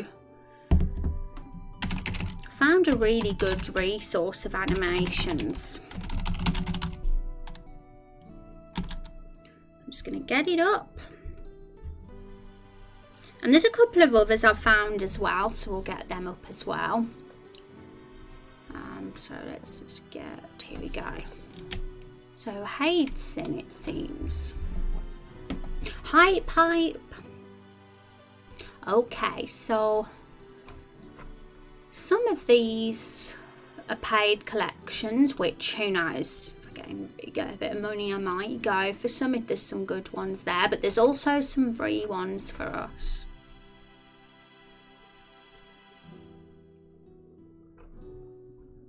So those are the terms of use.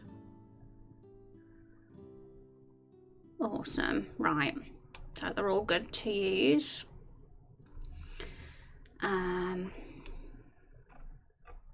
Look at all these fancy animations, guys. Okay, so I don't even know where to look first because we've got quite a few here. Are these the only ones available in the pack though? That's the question. Let me download them. But there's still, even if they're the only ones, they're still pretty good. And they're definitely worth looking at, so.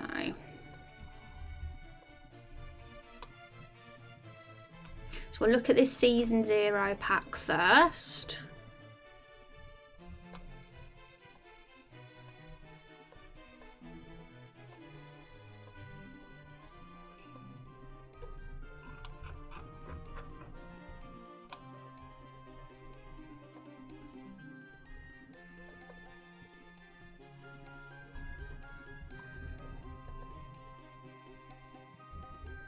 Morning, hi ATMC, how you doing?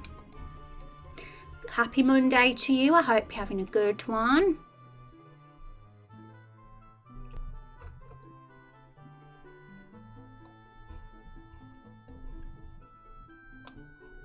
Okay, so I'm wanting to open this in, might have to open this one in Photoshop.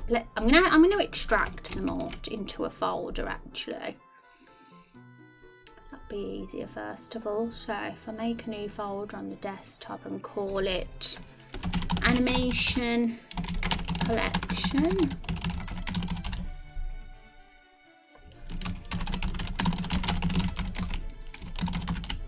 And any calling animations we find will pop into that folder. I'll probably put them in different folders by creator just so I can keep track of who made the animations, because we'll probably use multiple ones made by different people.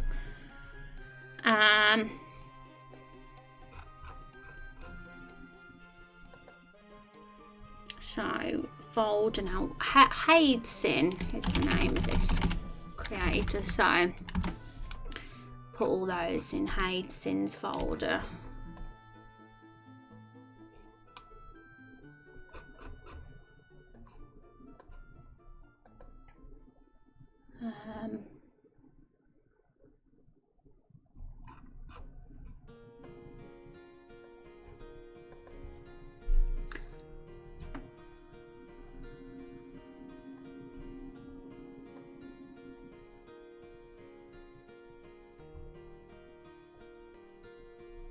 So how many are here? 1, 2, 3, 4, 5, 6, 7 by 1, 2, 3.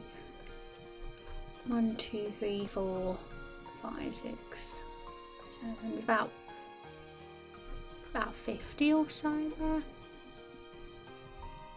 Yeah, the ones that we can see here on the screen right now are exactly the ones that have downloaded. So now season 1. I'm going to download all the packs first and then we'll look at which ones could be good. But if there's any that don't fit, like with the skills we got, we can explore further and Google some animations, because there's a few others I found from doing that.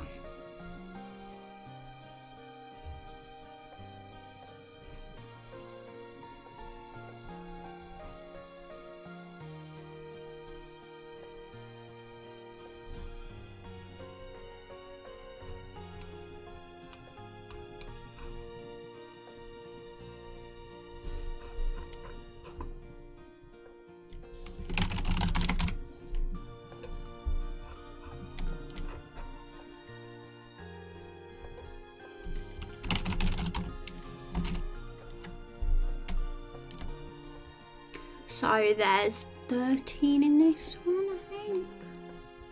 1, 2. Yeah.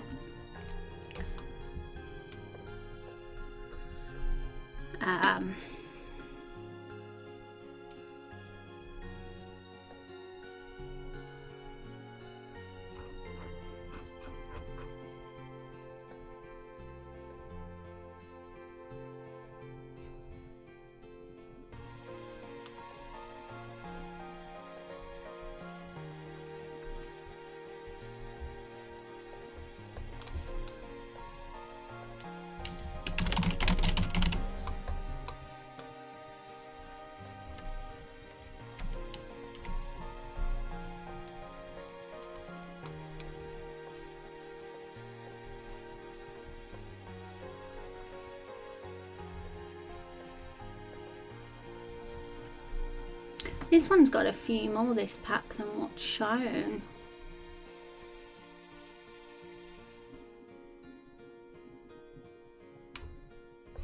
Oh wow. Are they bats? Because that's pretty... This one's pretty snazzy. If I can get it up to show you guys.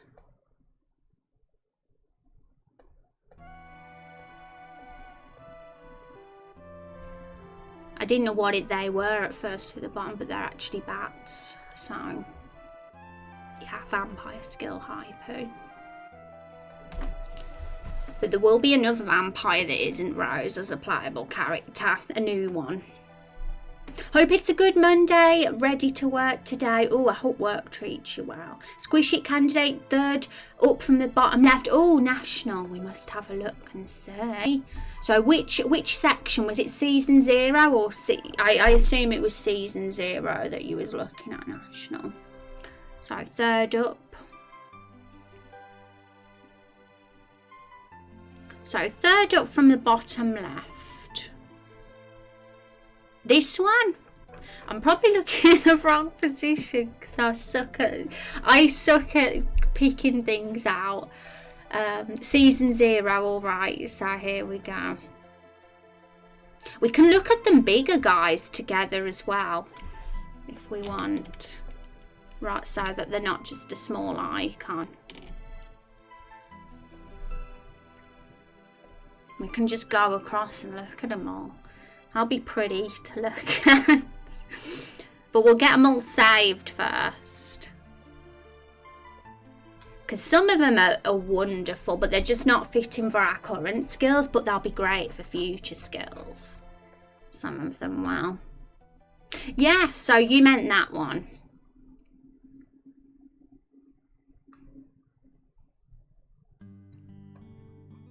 Awesome. So what we'll do is we'll see what catches our eye for the skills we've got, and we'll just make note of them and then have a look at what we've got and see what works best.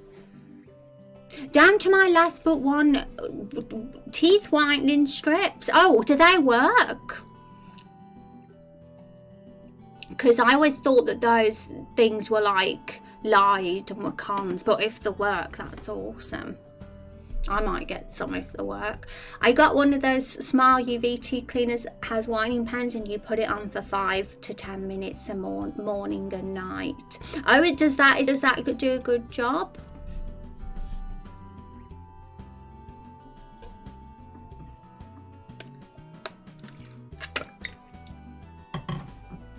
Okay. Where were we? I forgot where we saved. Yeah, we saved the misc pack, so we got this one as well. There's so much choice here. There's quite a few really cool ones, and I don't think there's any ideal vampire skills among this bunch because I can't see any bloody ones. But I found some vampire skill ones elsewhere. I'll show you those as well, guys. So this one is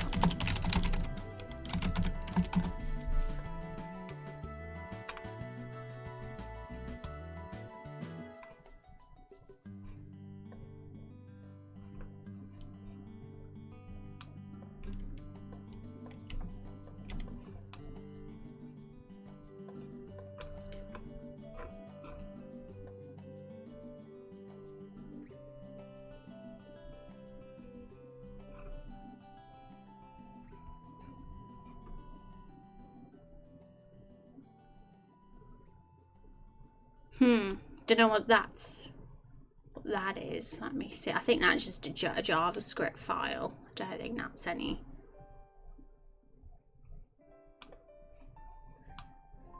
That's something else, I think. Okay, so we've got what we needed. We'll have a look at those closer in a mile. But there was another website I wanted to look at as well. Okay, this one was on the RPG Maker forum, so let's just go on there. RPG Maker MV.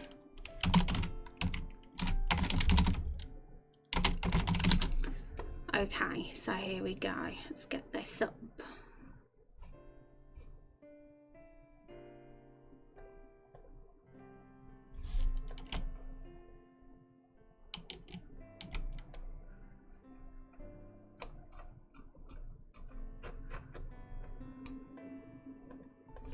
So we can't see them very large, but there's bloody ones here, particularly the top ones.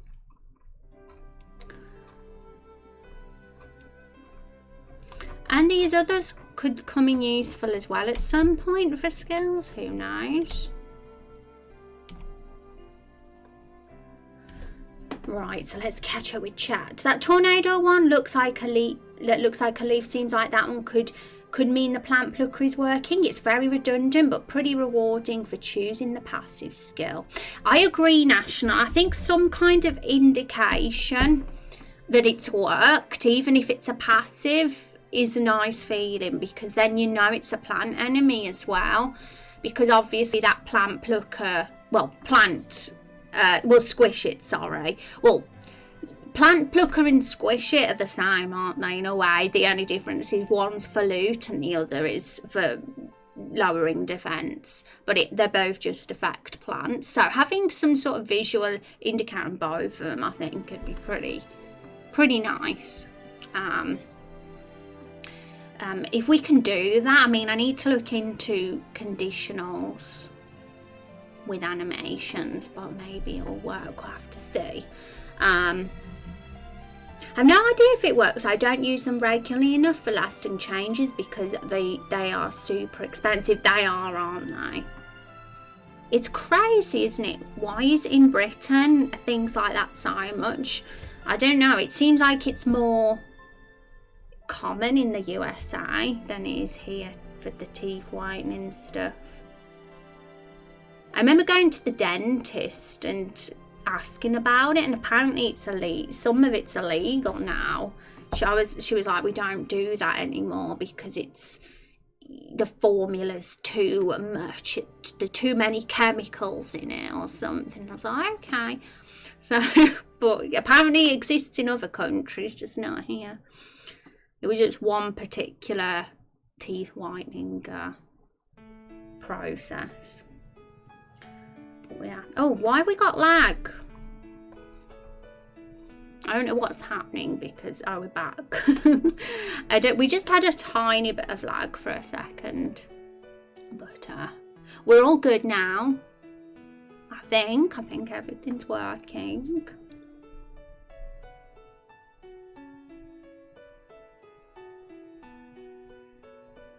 Yeah, it's lagging.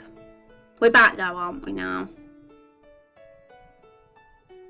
You have to be really careful saying that name fast. What name? Well, probably better not to mention the name if it's one of those names. Yeah.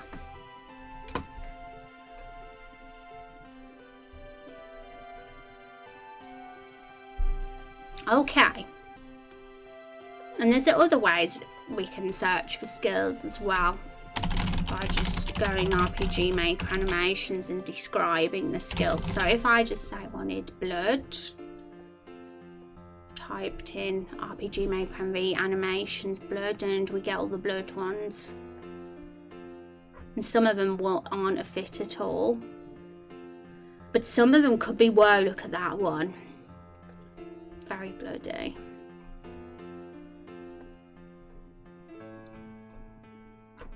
So like if we got a particular skill, like, I know, adrenaline, frenzy.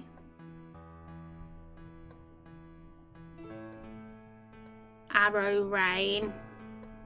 Put in arrows, animation arrows, and see what comes up.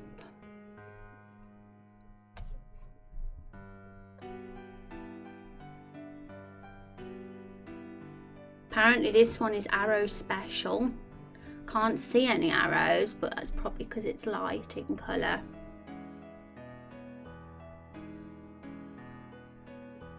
Oh really? Does it sound like a bad word if you say it fast?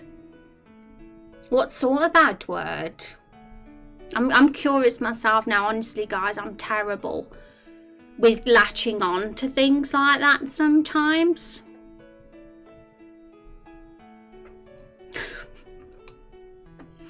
So I'm like very curious.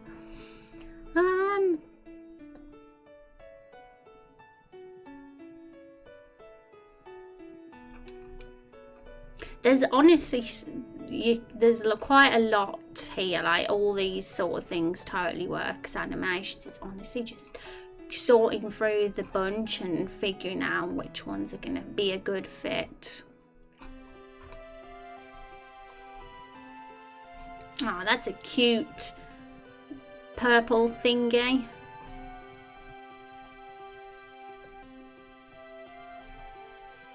Whoa, spoopy.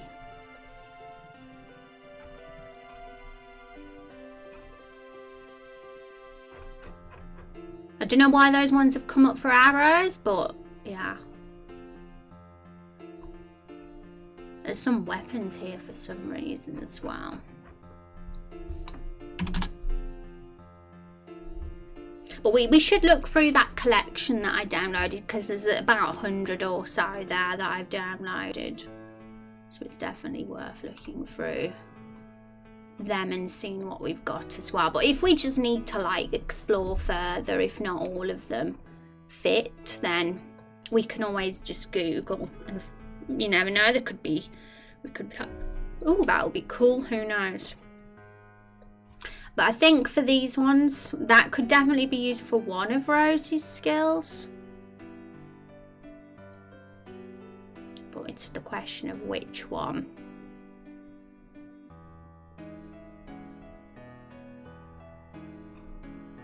It could even just be the general attack, because we still need to, well, I don't know if we would have, we'll have to say. I don't want to make the attack look too awesome, because the skills need to look more showy and flashy than the attacks do. Wing Shot Season 0, bottom right, right beneath the meaty one. Okay, let's do this, guys. Let's have a look. Let's so Season 0, bottom right, right beneath the meteor one. So the meteor is, well, a few of them could be the meteor one. Do you mean the very, very...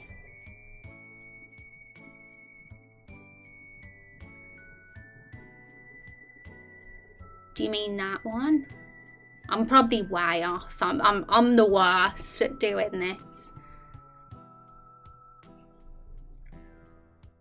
Okay, so I might have to get a snack in a bit. I'm peckish. Okay, so let's think for a good strategy for me to actually know the one that you guys mean, if you were to point them out. Say, to be honest, the way National's saying is probably the best way, but I'm still the worst. This one, I'm actually looking at this and thinking for Leave Me Alone, or for one of the plant enemies, because there's a few plant themed ones here that could replace the current ones.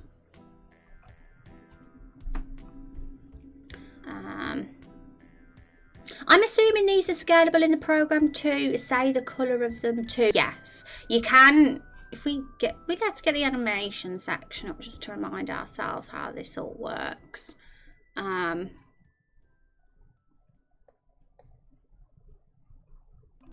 I make this a little bit smaller maybe?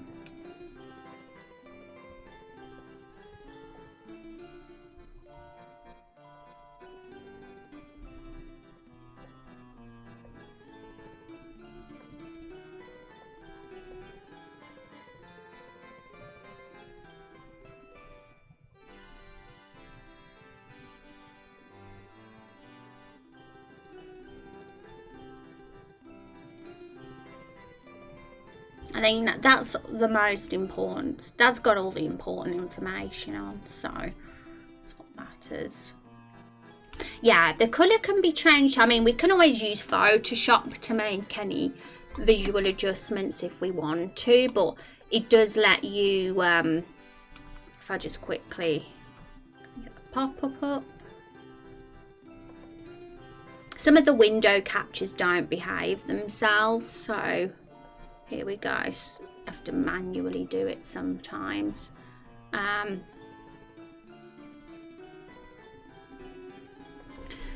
So yes, with animations you can like change the colour of them, and there's all these like little, trying to think, can you scale them? I'm very inexperienced with messing about with the animations in this right now, because I've only ever done it once for a few of our enemies in the Everbloom Forest. I'm gonna Google that actually, because I think it's quite a good question. It's not obvious from this. Second row from the bottom, you're correct. Oh, was I?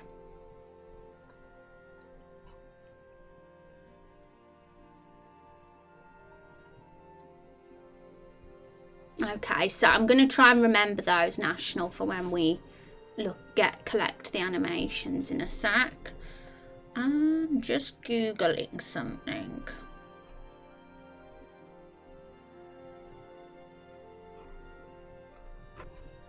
Because there's probably plugins for stuff that we can't do. Like if it turns out that making them larger isn't something you can do, there might be a plugin for something like that, or we'd have to just manually do that in Photoshop, one or the other.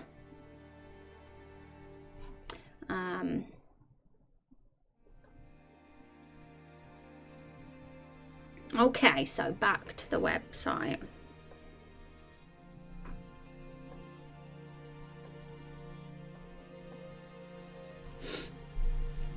Is the bounding box interactable?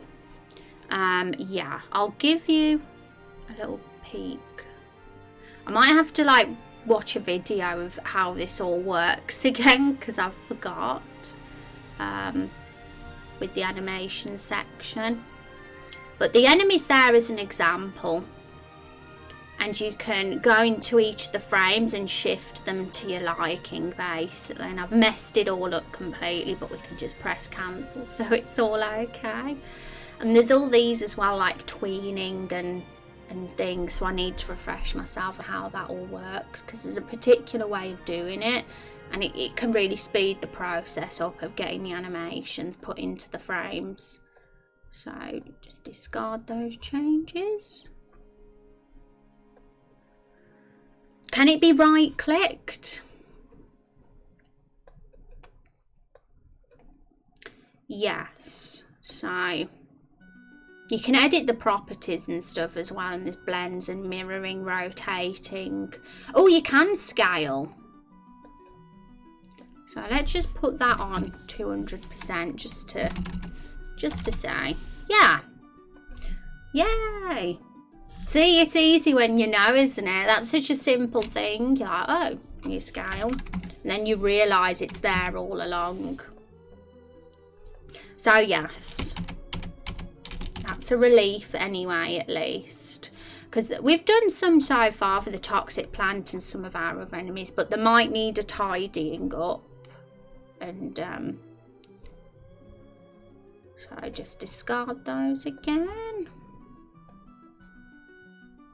Tweening usually refers to the in-between frame, so that could be frame blending, yeah. Mia, didn't you study that? I swear that you said that that was your specialism, didn't you? Unless it was something similar. I feel like you did something to that degree. Okay.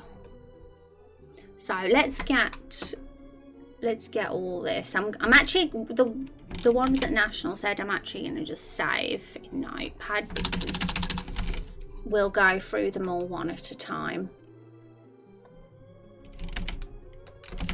I think.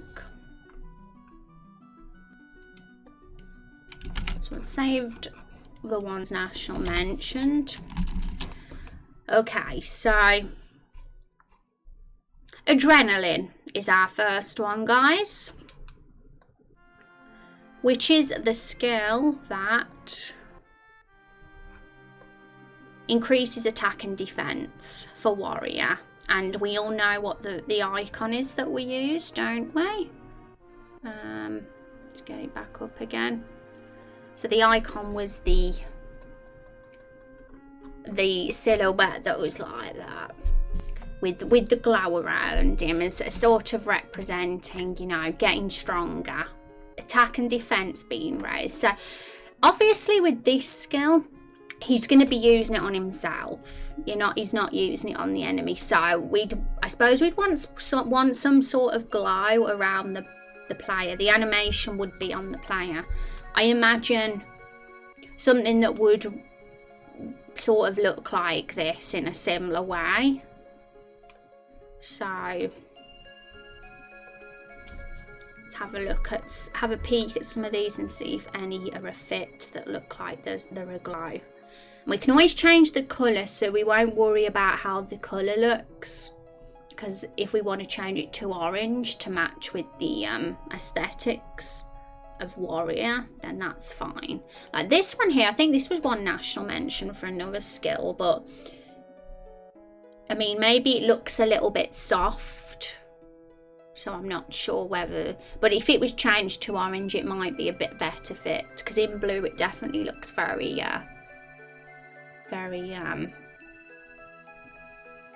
gives a different kind of feel. But something like that where there's some sort of like glow around. But we'll have a look, 'cause there might be some others as well. Even that one, it's a little bit pale, but we can make it a bit more orange, and then that could give the indication that we've got adrenaline now.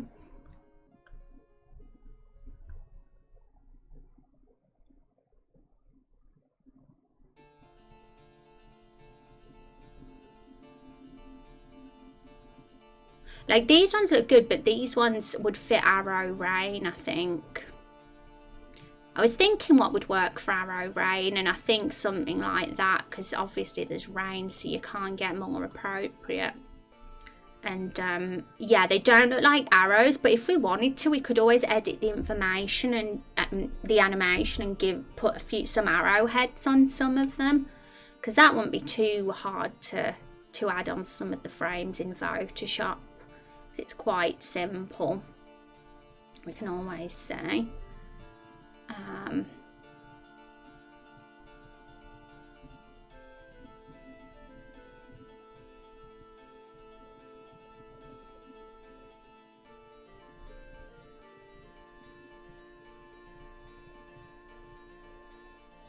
There's so many cool ones, spoilt for choice.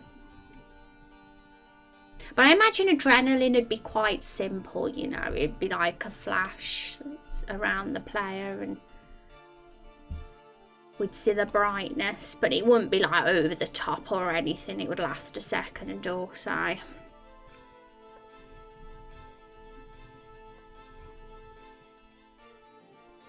Here's the first skill.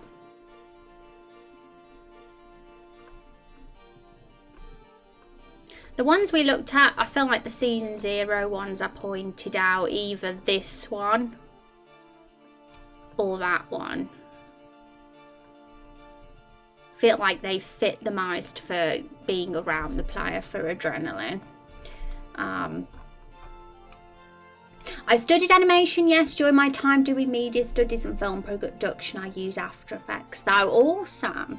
It's a good, that'd be so fun. Loads of fun to do, I think. Looking for skill effects, yes, forgotten, we are. We've got all these here. We found a pretty cool website, and there's not like tons here, but some of these are very well made and they could look nice for certain skills. And yeah, they're able to be used, so we're all good here. Lucky that we found this.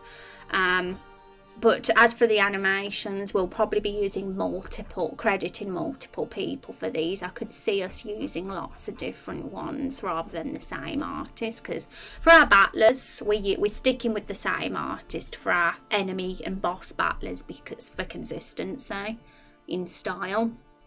And they have a Patreon and they've got like absolutely hundreds that are still ongoing that they're doing. So they're definitely the best bet, so we can keep the consistent style. But for animations, it's a lot harder to get loads that you want exactly, so you find that you're having to scour the internet and search to find the animations you need exactly. Oh, for adrenaline, that ring one that you were looking at for Arrow Rain would be nice for the warrior. Oh, really? See, to me, there's no others that would fit better for Arrow Rain than this one, if we added some arrowheads onto them, of course. But I can't see any others that look like rain here. So part of me wants to keep that for Arrow Rain, but if we're not going to get better, you know.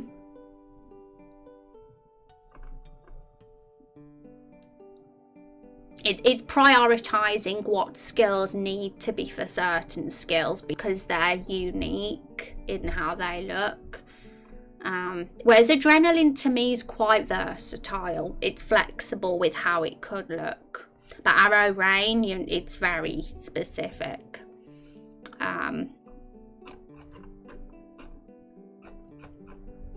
And do the animations have to fit within the frame like the battle sprites do? For example, how you ran into problems with fitting the axe in the animation frames for Warrior? Yes, it works the exact same way Ray do. So what I'm going to do now, just so we can actually see an example of how these look, I'm going to open up one in Photoshop because I've downloaded them all. And we can see, in fact, we'll do the Arrow Rain one, being as that's the one we're talking about. So, desktop. Where have I put this folder? Here it is. So, it was season... The Arrow one wasn't in season 0, was it? Or was it? Oh, it was. It was in season 0.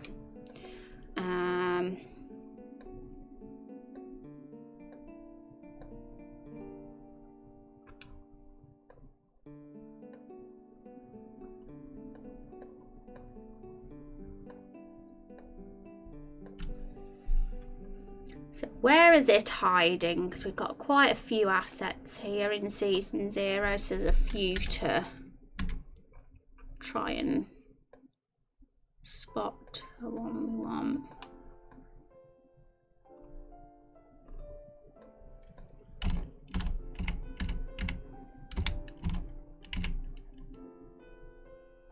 What colour was it? Again, I need to remind myself. It was like a purple. Yeah, it's like a purpley blue, isn't it, I guess? Is this the one? I don't know whether that's the one, but it looks like it might be.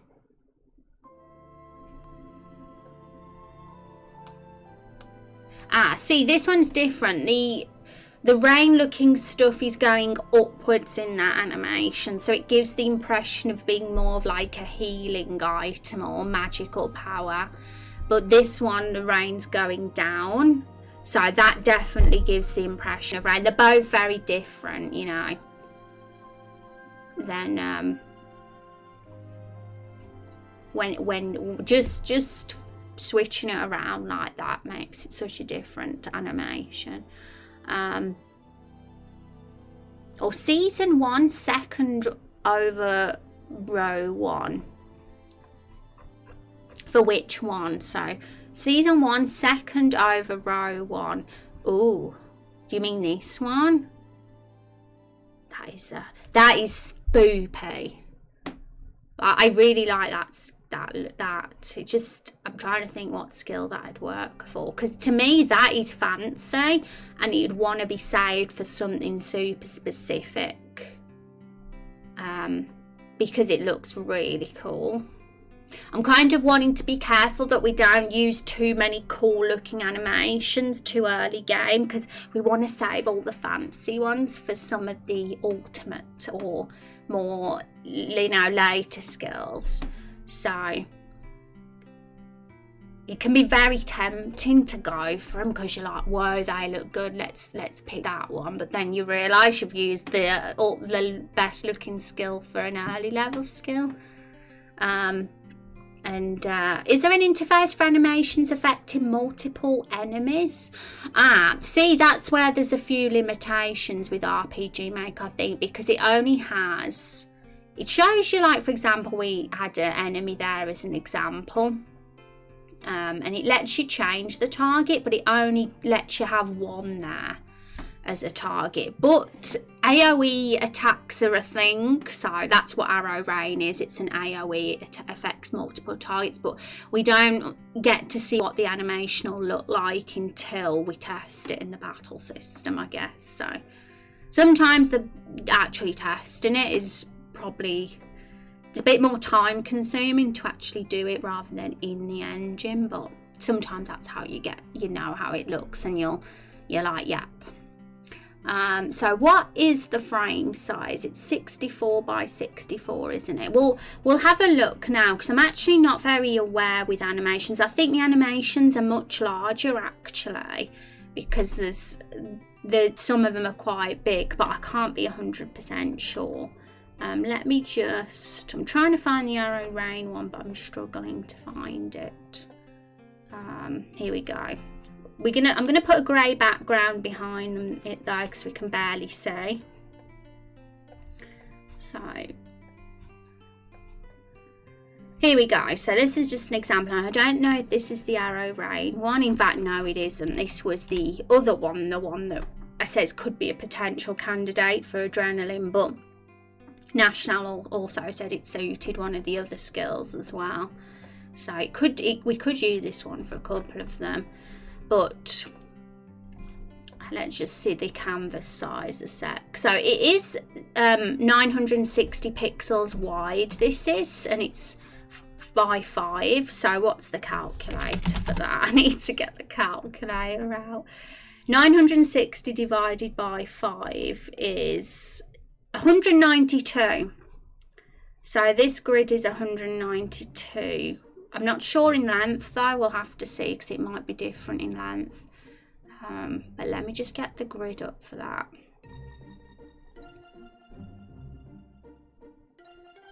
I mean, we don't necessarily have to have a grid, but sometimes when you do editing, it's probably smarter too. Preferences,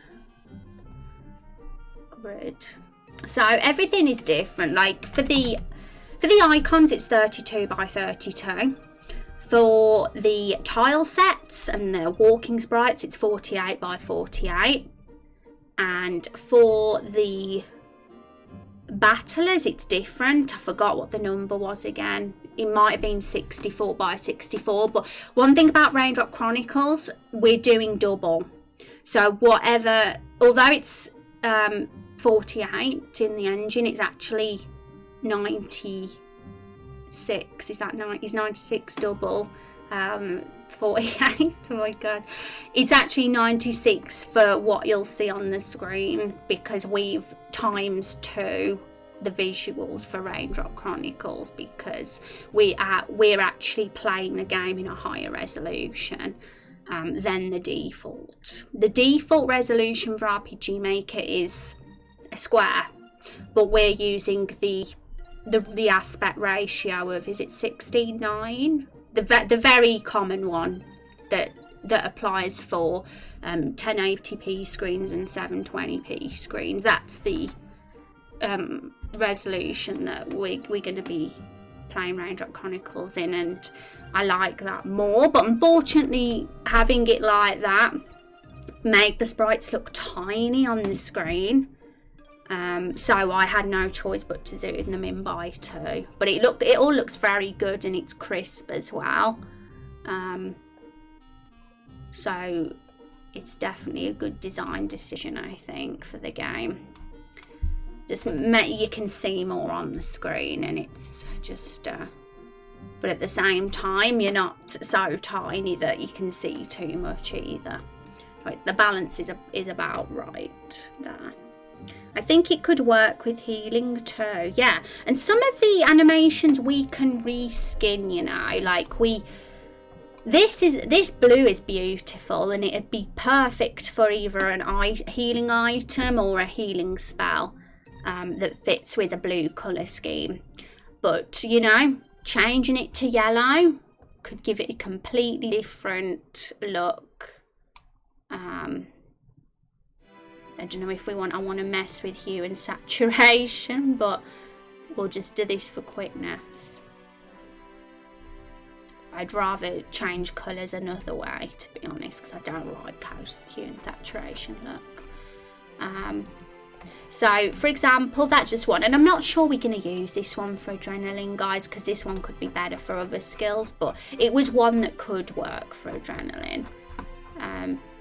It looks a little bit angelic to me for warriors adrenaline. Adrenaline feels like it's more of a rah sort of skill, a bit more wild. Whereas this looks very soft and angelic to me. So I agree that it would fit for something else. But, you know, if we ever want to use it for multiple skills, we can. If we don't want to put too much work on ourselves and have too many distinct spells, I guess. But sometimes we could use it for more than one thing.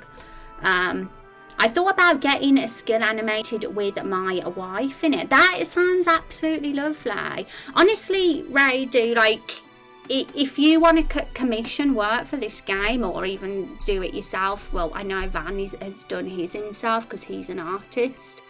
But I'm not going to have any issues with you guys doing that as long as it fits in with the game style, because at the end of the day, it makes our game more unique.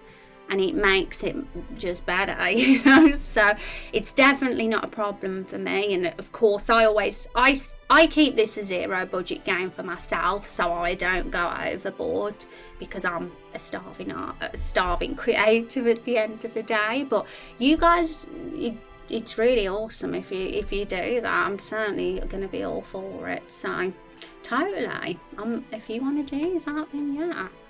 That sounds beautiful. Very sweet. I like it.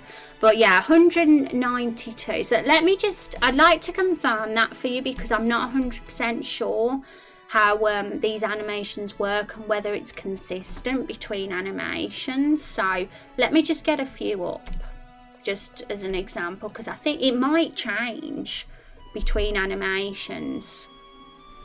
Because to me, their sheets all look different sizes. Like this one here. Oh, this one's 960 as well. Is this one? Actually, they might be consistent in width anyway, but in length they might be different. All these I'm looking at seem like they are 960 in width, so that does seem like it might be a thing. But their lengths, let's see their lengths. Because some of them have more frames. So obviously the ones that have more frames are longer. So it really doesn't matter about length, because frames, you know, if something's got more frames, it will just naturally be a longer image. But it's the width that matters. And yes, it seems like it's all like split into 5 frame sections. So 5 frames per row. Looking at all these here, and it's 960 altogether, which according to my calculator is 192 pixels in width.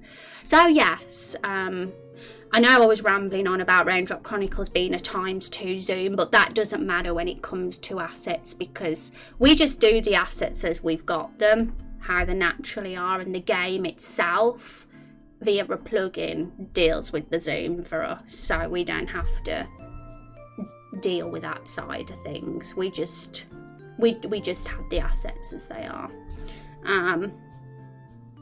Some of the assets did need re-editing though, like the battler sprites. They did need doubling because they just look tiny.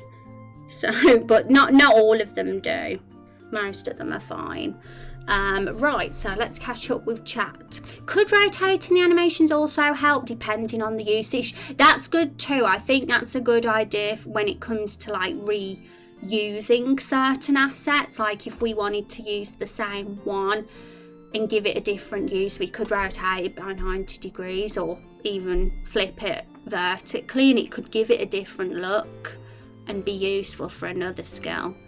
So it's always nice to reuse an asset like that if you can, but it's nice to know we've also got choice as well, because looking at that website, we have some pretty, I mean, these aren't going to be all of them, of course. We're going to have way more animations than this, and we will have to seek Google and the RPG Maker forum to get all the types of skills we want, because we didn't have any.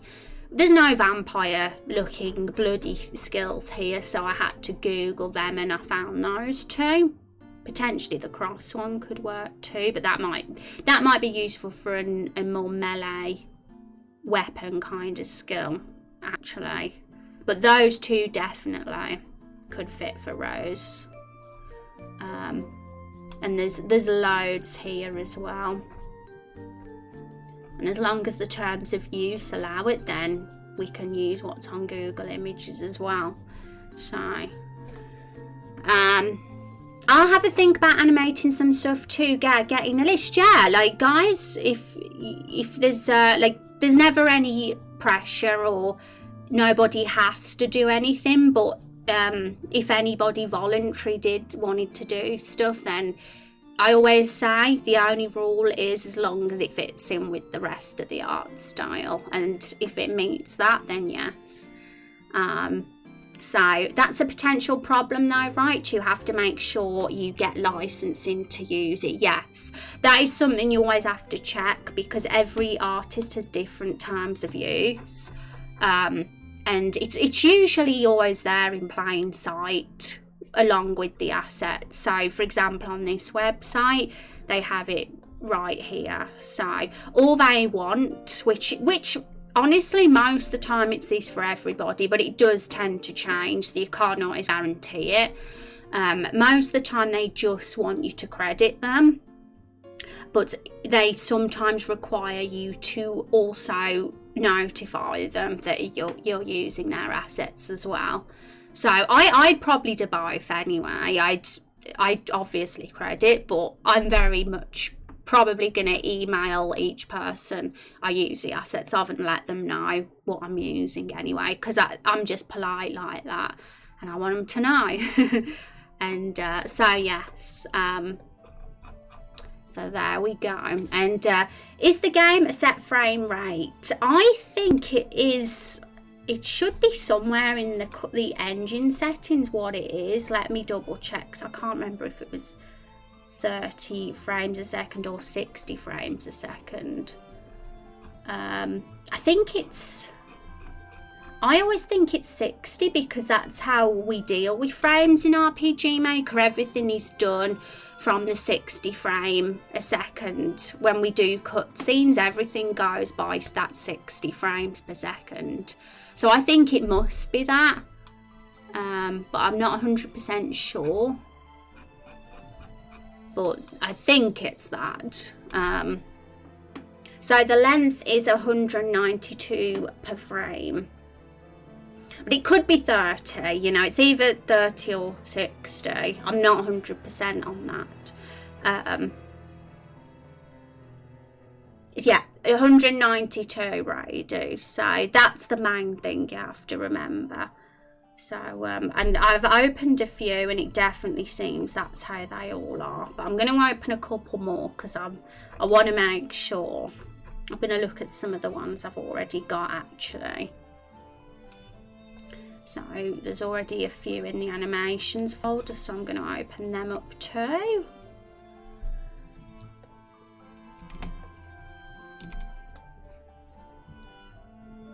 So there's this one, which was a cure spell. Most of these are the vanilla ones that come with the engine, the ones I'm looking at now. Let's get a... This is 160 as well. And yeah, I'd say we've looked at enough to know now. Everything is done by 5 frames on 160 width. So yes, 192 per frame in width. I mean, I think the length might matter too. I'd say it's 192 as well, in all honesty. I'm going to double check. But of course, the amount of frames doesn't really matter judging by this, because some animations have more frames than others. Some water ones could be recoloured to red, yeah, and that could look like blood for sure. That's a pretty creative way to handle the blood, because we'll be very limited otherwise probably on rose spells and things, so we might definitely have to do some recolouring of liquidy coloured skills, liquidy type of skills. Yeah, I'm just making some skill icons and a couple of animations. Yay. Okay, just wanted to make sure it was 192 in both dimensions. Yes. So let me just check. So there's 6 frames in length here on this one. So let me just get my calculator up. I think it is a square in all honesty, because when we open up the animations database, and we see the preview of the frame, it's a square frame, so I'm pretty sure it is, but let me double check, 'cause it's always good to be sure. So 192 times 6. Yes, I can confirm that it's a square exactly. So it's 192 both in width and length. That makes things a bit easier at least. I always think it's easier to remember when it's a square. Okay, so I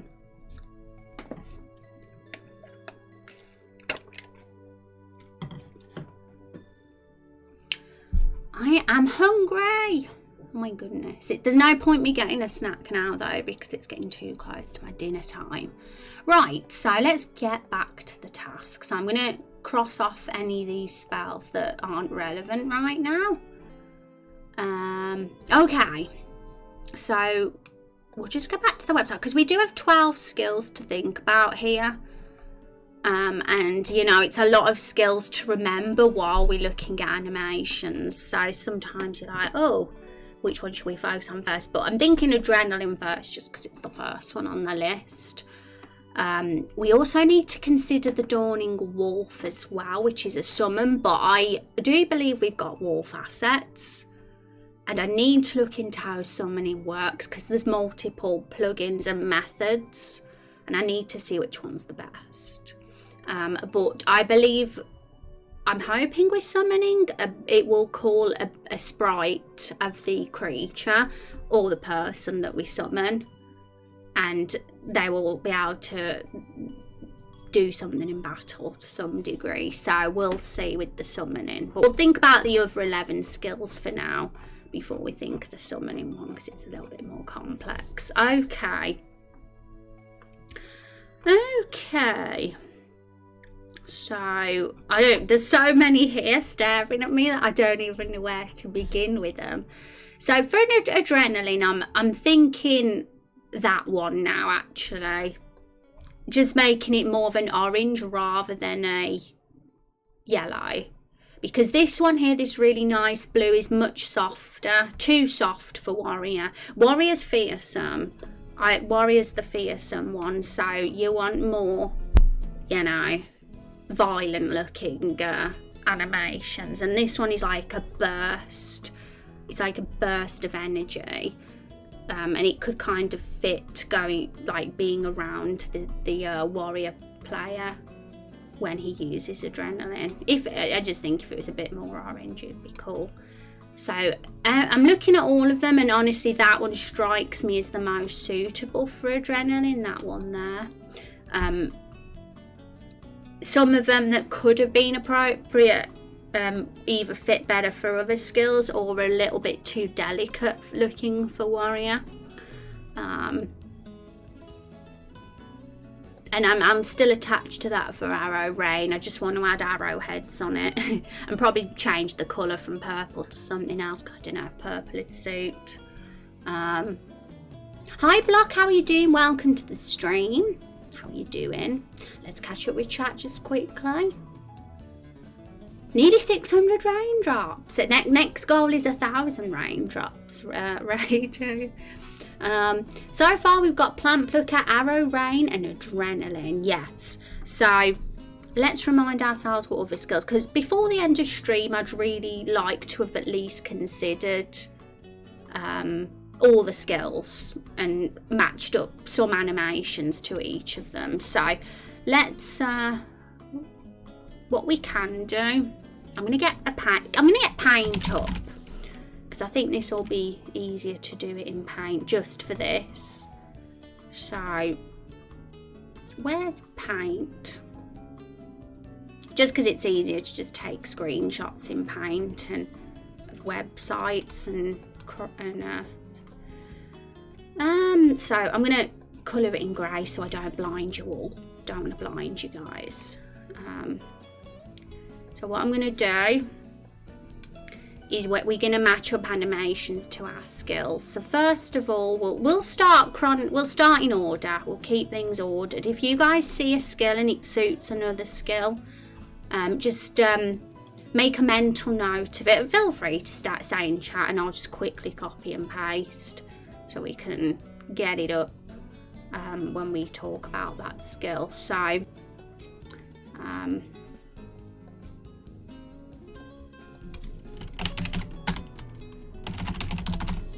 so adrenaline. What page is all that on? You mean what page are all the animations on, Van? If you want me to pop it in chat, I can do. If you want to have a little browse. In fact, I'll do that anyway. Because if you guys want to see these animations properly, if you want to click on them, rather than just rely on me to, then, you know, it'll make sense for you guys to look at them and be able to view them. Another wing shot candidate, 4th up on the right edge, season 0. Thank you, Nation, honestly. It's good to have some suggestions. And I'm just literally copying and pasting it so we can look at what you've said when we get to that skill. So don't worry, it's not going amiss. Any one of those 3 heart animations in season 0 would be pretty. I agree.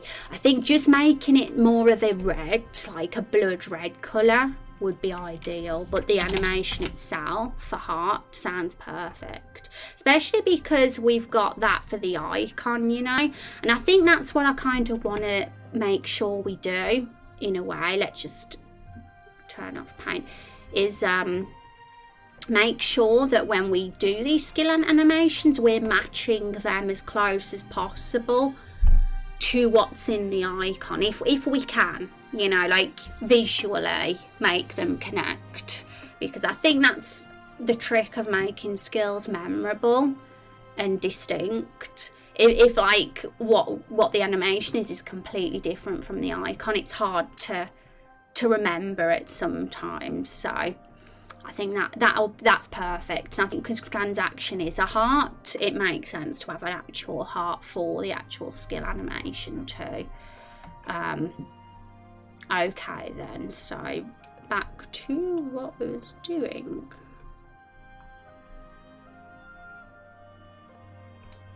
So adrenaline, what I'm going to do is copy and paste,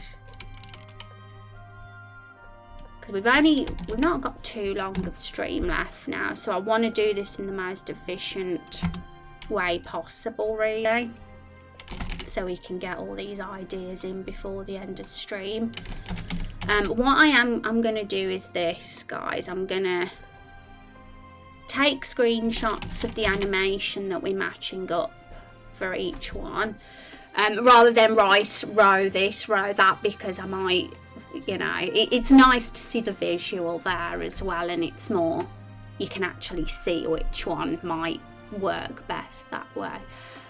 Right, so was there any others? I think we said that was the best one for adrenaline, just as make it more orange, didn't we? Which I'll make a note of and paint as well.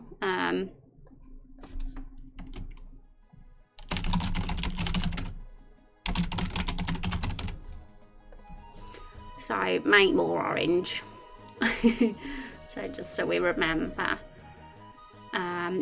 Okay, so the next skill, I don't think we're going to get better than that one, because I love how violent the animation is. Like, you know, it's like a burst rather than a flowy, gentle one, which I think fits warrior aesthetically very well. Okay, so we'll move on now. I think as long as we've got at least one suggested for each of the skills, that's the main thing. So frenzy's the next one, and that skill is increase. That's our passive skill, so we actually don't use frenzy in battle, so we got to remember that. And I know some passives we said we'll probably have visual indicators, which is totally workable for some of the passives to know a skill has worked if you've used it on an enemy. But frenzy's one of those skills that, yeah, I don't think there's any way we can turn that one into an animation, because it's literally just a stat increase. It increases your attack by a certain amount, and when it upgrades, it'll increase that attack further as well. So Frenzy we can miss. So what is the next one on the list? Warcry. Provoking an enemy to attack you for 3 turns. So it's a taunt. Warcry is a taunt. And when I think of taunts, like, there's not really much visually going on, but I would love us to make our taunt visual if we can. I'm trying to think how other games have done it. Because in other games they have more, they're able to animate their characters to be a bit cheeky and, you know, like say, but with us we're limited with our sprite animations, so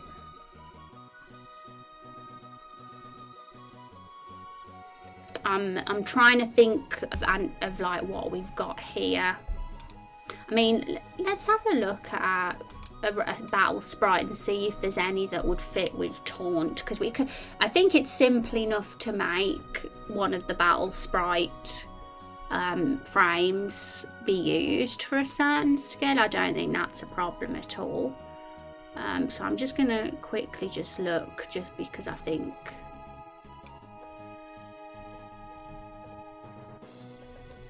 I'm curious to see if any of them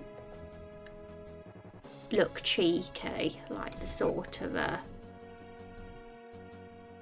thing that you could imagine someone doing when they're taunting. So let's just hide the paint a second, go Photoshop.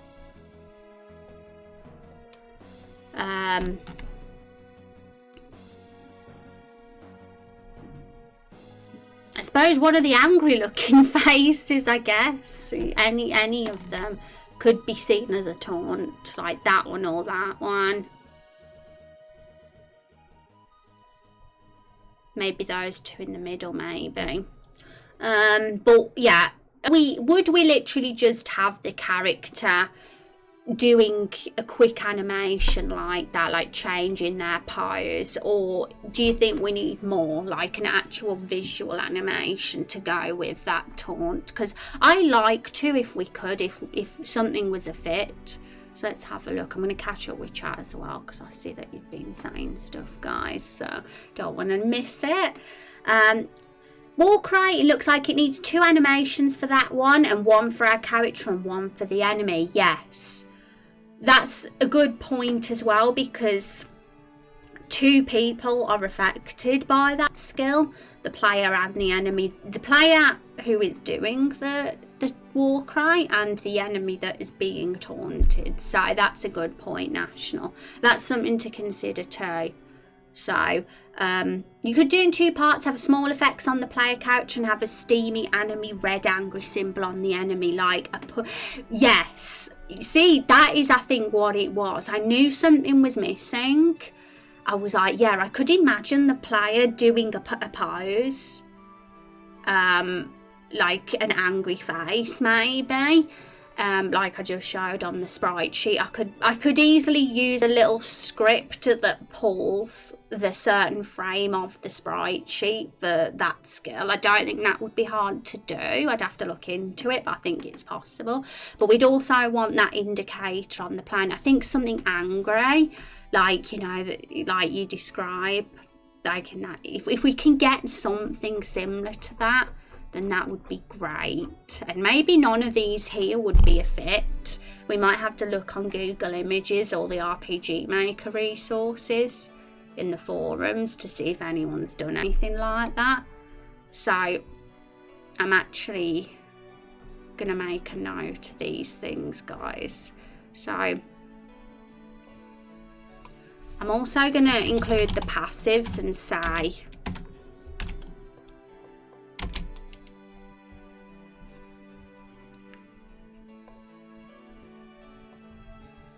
NA,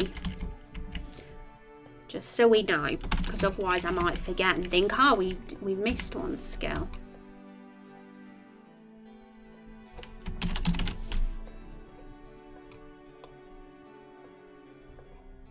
I don't like it looking a mess, so there we go. So Frenzy NA, war cry.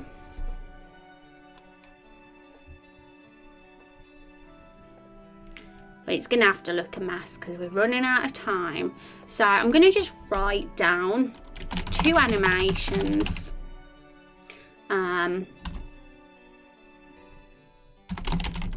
One for character, one for enemy.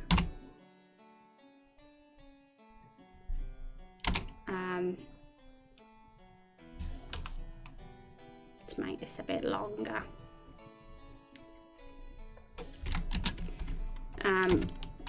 Character can use angry face on sprite sheet. Angry face pose on sprite sheet. Enemy can have a steamy enemy. I'm literally writing it word for word. Angry symbol.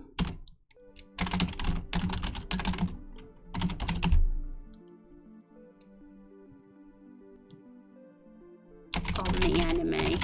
Like sort of just like above their head it can be or something. Just like that emoji. Just like that one basically. Above head. There we go. I think that describes it about right.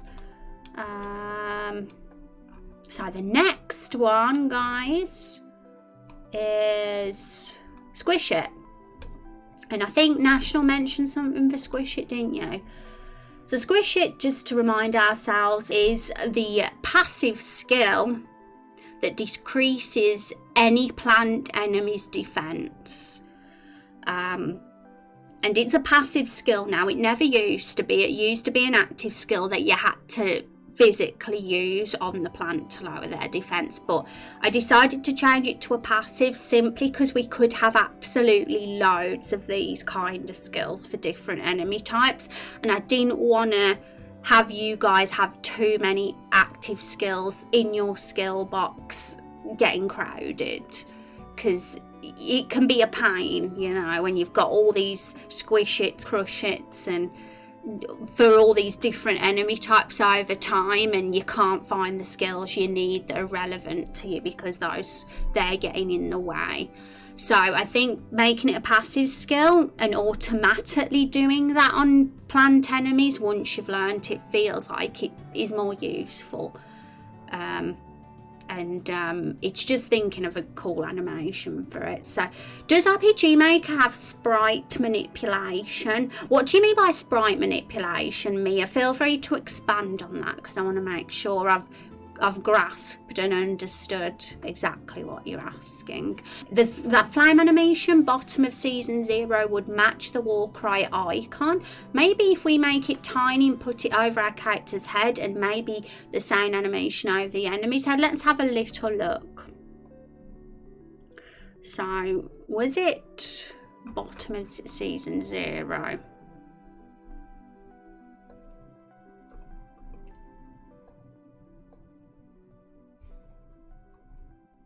This one here, I think I got it. This one is a cool one, and if we could make that work without it looking too small and out of place, then it could work. Because if it was reduced at a tiny size, it might lose that quality. We don't know until we try it, I guess. But even so, even if there's no place for it in Warcry, it would be a fantastic pyromancer skill, or a sorcerer, or a great sorcerer fire spell. So there'll definitely be a use for it no matter what anyway, but it's worth exploring that and considering it, but we'll see. Because it might, yeah, we'll see. And so, like stretching sprites as an animation, so using a crushing blow squashes the enemy sprite without having to draw a new sprite. Ooh, see, that's something that I've not even thought about, you know, but now that you've said that, I want to see if there's a plugin for that, because I'm not sure the engine does it naturally by default. But the thing with RPG Maker, there's a community out there that does get pretty crazy with plugins for the engine. So usually they've thought of something, you know, if there's ever something cool that people want, a feature, there's usually someone in the community that ends up doing that. So it wouldn't surprise me if somebody has done something like that. And if nobody has, I should request it on the forums, because there's like a sort of area in the forums where people can request plugins. So if anyone has good ideas, sometimes people put it in there if it doesn't exist currently.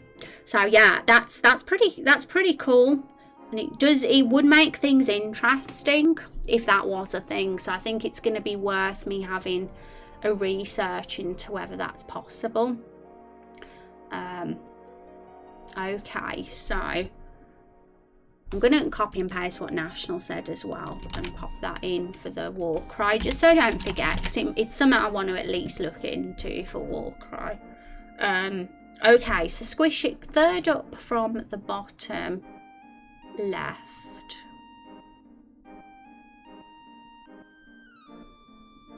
So I think you said this one, didn't you, for squish it? So hang on, let me remind myself what squish is, because I forget all the time what all the skills are. So yeah, decrease planned enemy defense by 4. So this would be a visual indicator, wouldn't it, to show the player that the skill has worked, and that is considered a planned enemy.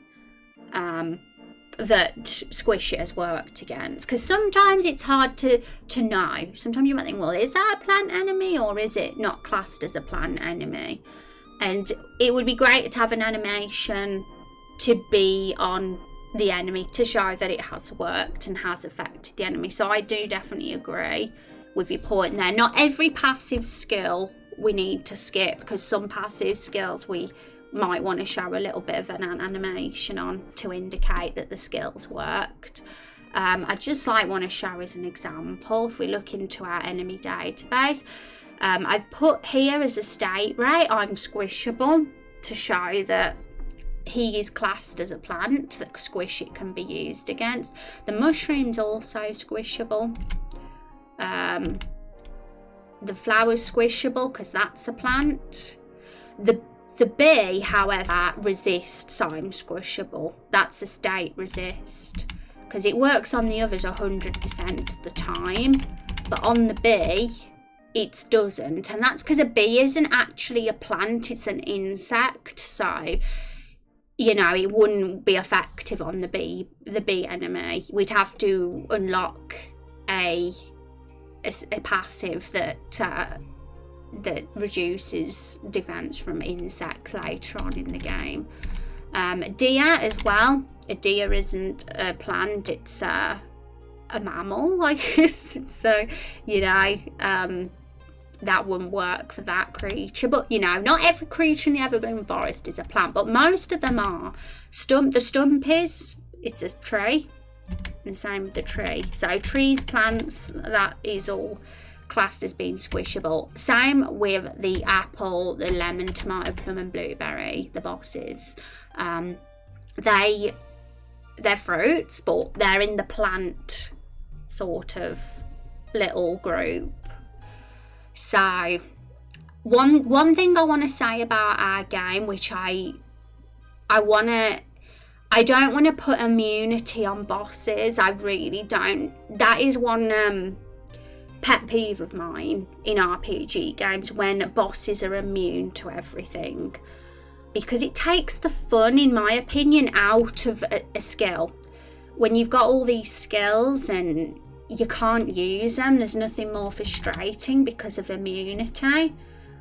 I personally think the right way to handle it, I guess, is to make them not immune, but just make sure it's balanced so that it's not too OP, you know, just don't make it OP.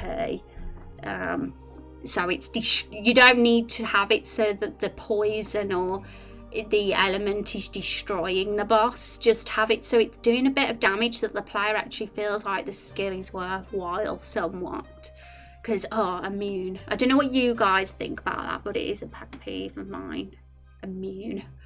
Right, so I mean, I get sometimes some enemies will be immune, and that's fine if they are a powerful enemy, but when every single boss is immune to everything, that's that can be frustrating.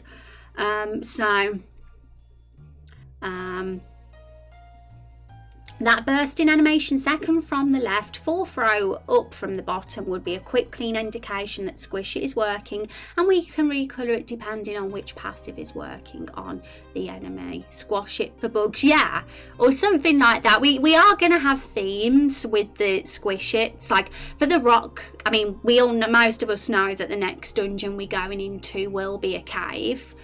And we will have, I'd say rock enemies is pretty obvious, that's what we're going to get, so Crush It is obviously going to be the one for them, and we continue a theme like for all the enemy types throughout the game. And yes, the hunter might not be the one, well, the warrior, sorry, might not be the one that has all the Squish Its and the Crush Its, but they might be because they're a debuffer, so. But I'm just thinking, because we might want the debuffer branch of warrior to have other skills as well, not just something it. But that's something we'll think about when we expand the skill tree further, and we add another playable character to the game. So look up mode 7 for reference. Mode 7. I will be looking up that. I'm curious now. Okay, thank you, Mia. Right, so just found a jump plugin. It's called Smart Jump, and Yanfly, the one that has a yep in front of all their plugins, is I've got all their plugins, so I'm totally fine to use their plugins. They're all compatible with our game. So yeah, Yanfly, yep, is the king or queen of plugins for RPG Maker. So yeah, so I actually will have that plugin somewhere on my list. Permission to post it? Yeah, sure, totally. So I'm gonna hang on. What did National say again about? Because I want to make sure I've got that one that you said. So bursting animation second from the left. Second from the left. Fourth row from the bottom. Would be a quick clean. We can recolour it depending. Do you mean this one, National? Let me get it up. Because how it looks there is definitely like a fire sort of skill. But yeah, recolouring can change. If we made it fit more with the hunter planty sort of theme, we could turn it green. And it might look more appropriate, if that's the one that you meant, that is. So we had a couple. I think that was one that you suggested, or maybe I got it wrong and you actually meant that one the whole time. So you'll have to let me know which one it was, and I can make a note of that on our notes for Squish It. Yes, okay, so 100% wasn't this one then. That wasn't even on the radar, it was this one. So that means I won't misunderstand and end up putting the wrong animation in the game. So I'll, if so, I'll make a note of that now. Where's paint?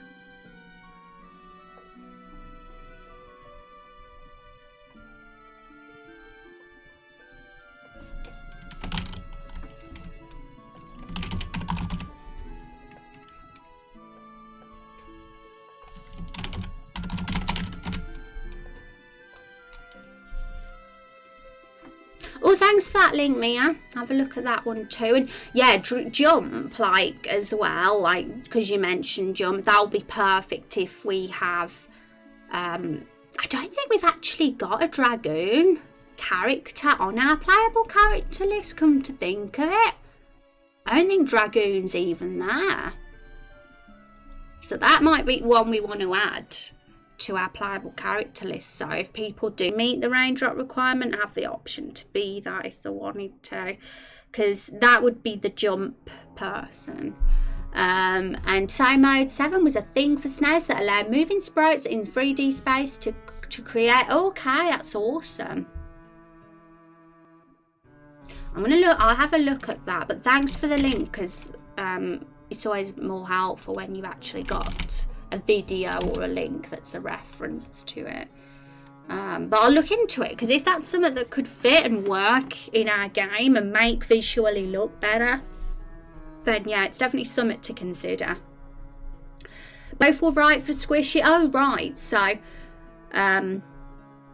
like the mole map in Final Fantasy IV. Ooh, cool. So that first one you had would be the first activation, back when I thought it was an active skill, and if it's a passive, a big showy animation like that would be for the first hit. Yes. Okay, so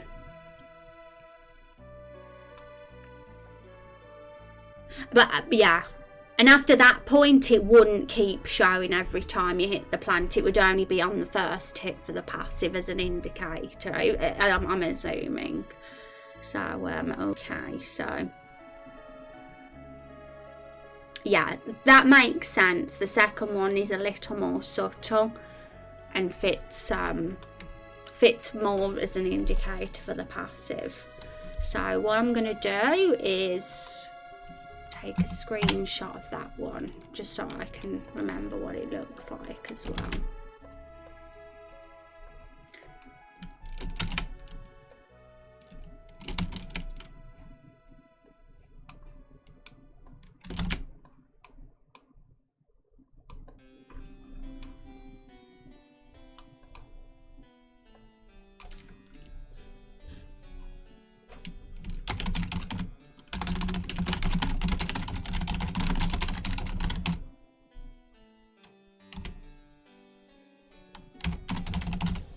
More of a greeny, maybe more green, probably, we'll see. So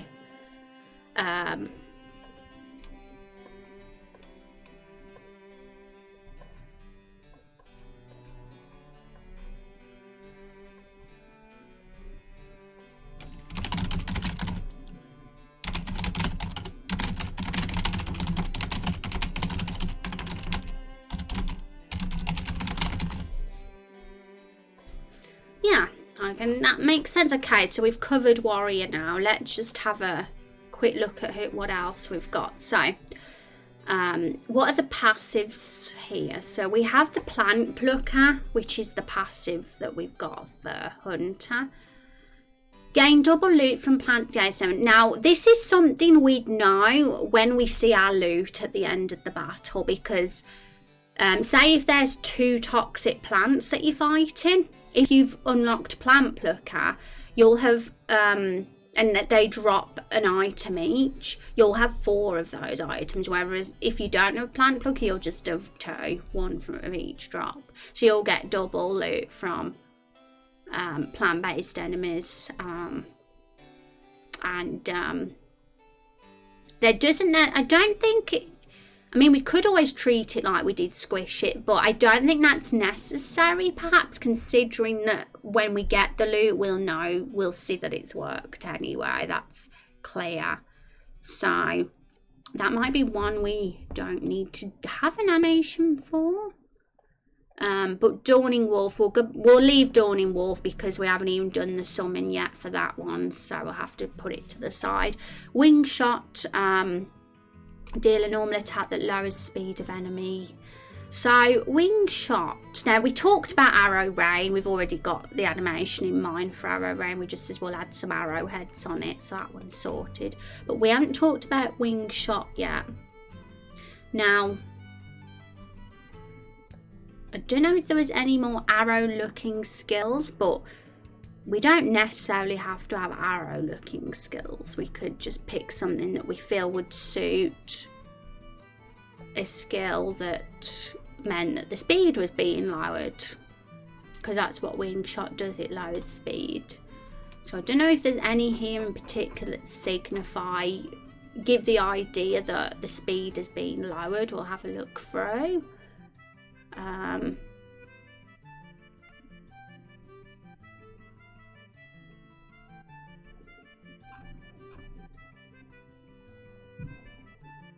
I imagine it'd be something quite subtle.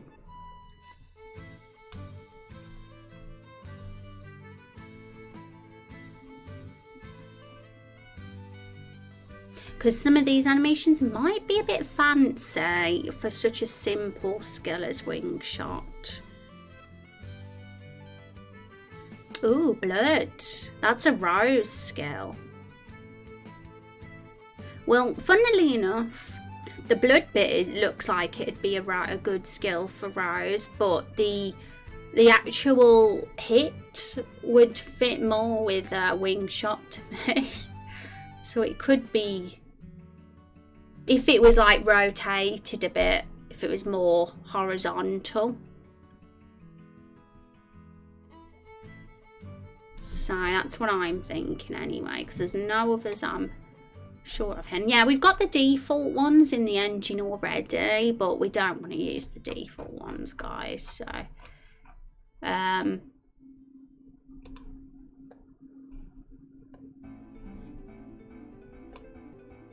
other than that, I mean, I think we talked about them all now. So, apart from the vampire ones, but we've already discussed transaction.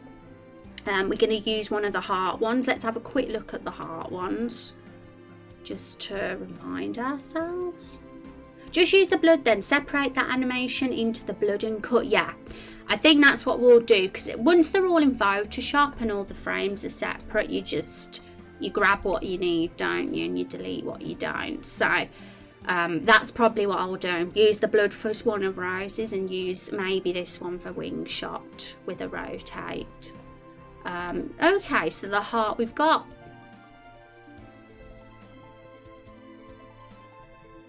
Now that's a heartbreak one, so not that one.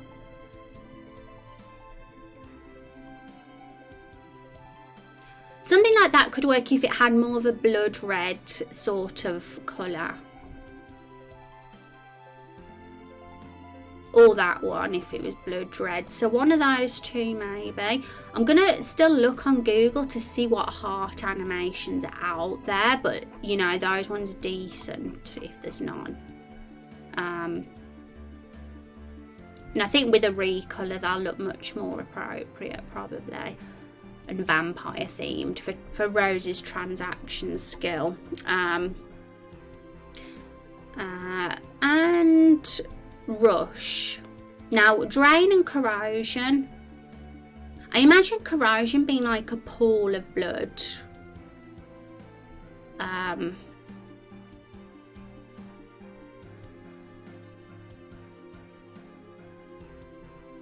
Or a wave of blood even, probably like how it looks in the icon. And drain would be, well, your traditional, a bit similar to the attack in all honesty, but a bit more fancy. So that would heal yourself with the damage dealt. So Rose.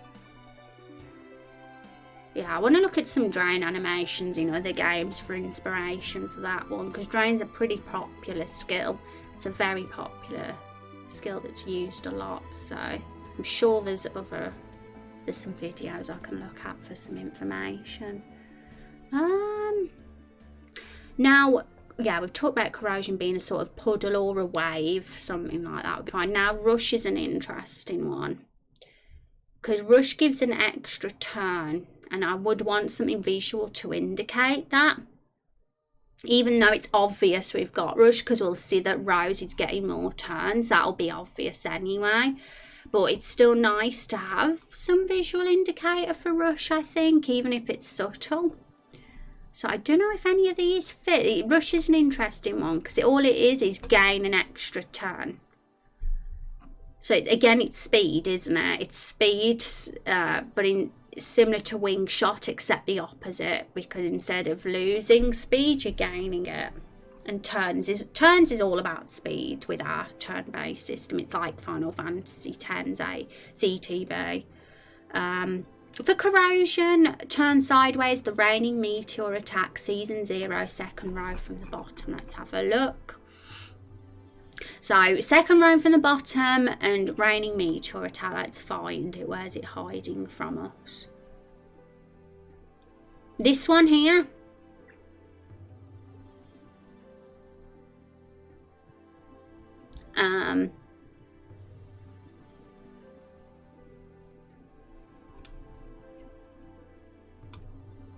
If that's the one you meant, I could imagine that being workable if it was red. So yes, that's something to consider. I do want to explore some of the blood ones. I mean, there's a couple of good blood ones here, but I don't think those fit for corrosion much. Those would probably be more appropriate for drain, if anything. But we'll see. With these, some of these with a recolor, then yes, I could think that one could be doable. Usually it's multiple spheres rushing from the target to the user. Oh yeah, that's a good point. Now you mention that, Mia, I'm getting the visual reminders of what drain looks like. So this does have like some spheres. Can you see the circles on this blood one? Could always manipulate those so that it looked more like they were going towards right. Well, yeah, it's an interesting one, but it's definitely something to consider. So I'm gonna make a note of that too and put drain in brackets so I remember that's what that was referring to. Blood spheres.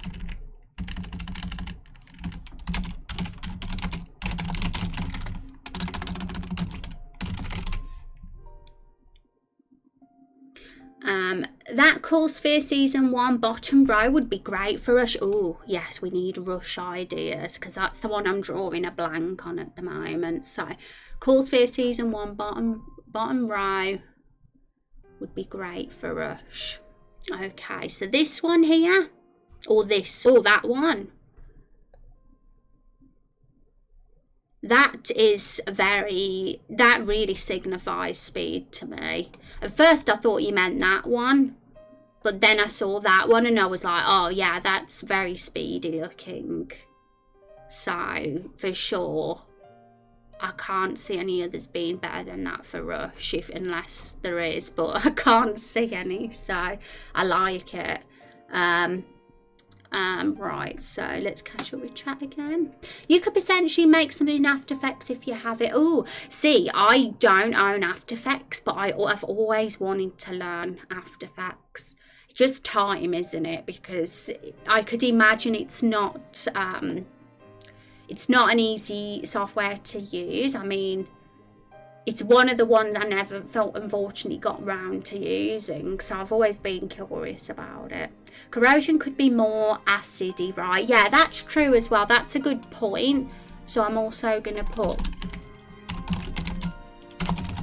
make a note of that too.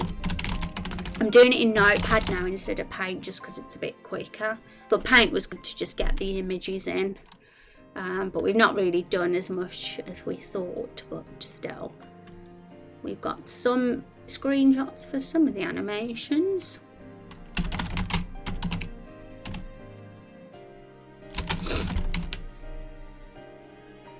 That yellow sphere one in the vampire section looks sinister for corrosion if we make those blood red. Oh, let's have a look. So, yeah, yellow sphere one in the vampire section looks sinister for corrosion. Second to last. Vampire section. Which season did you mean? National there. Did you mean season 1 or season 0?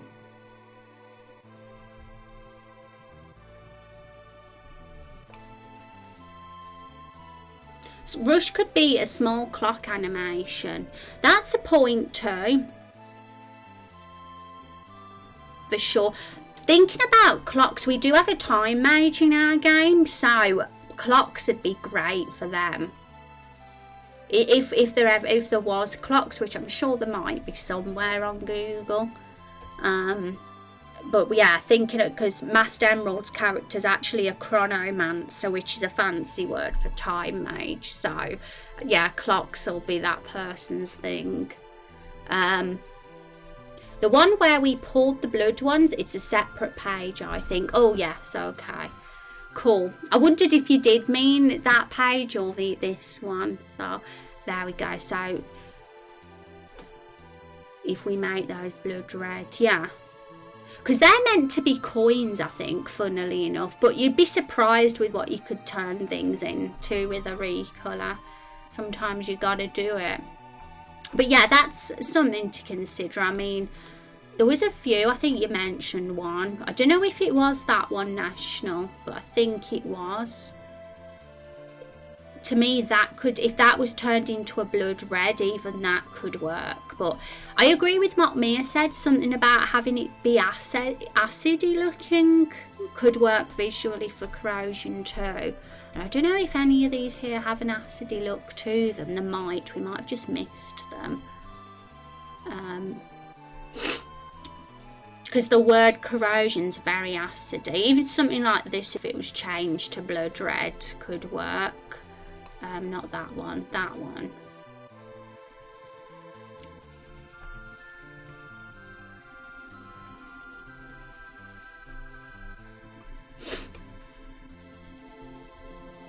Okay guys, so look at the time.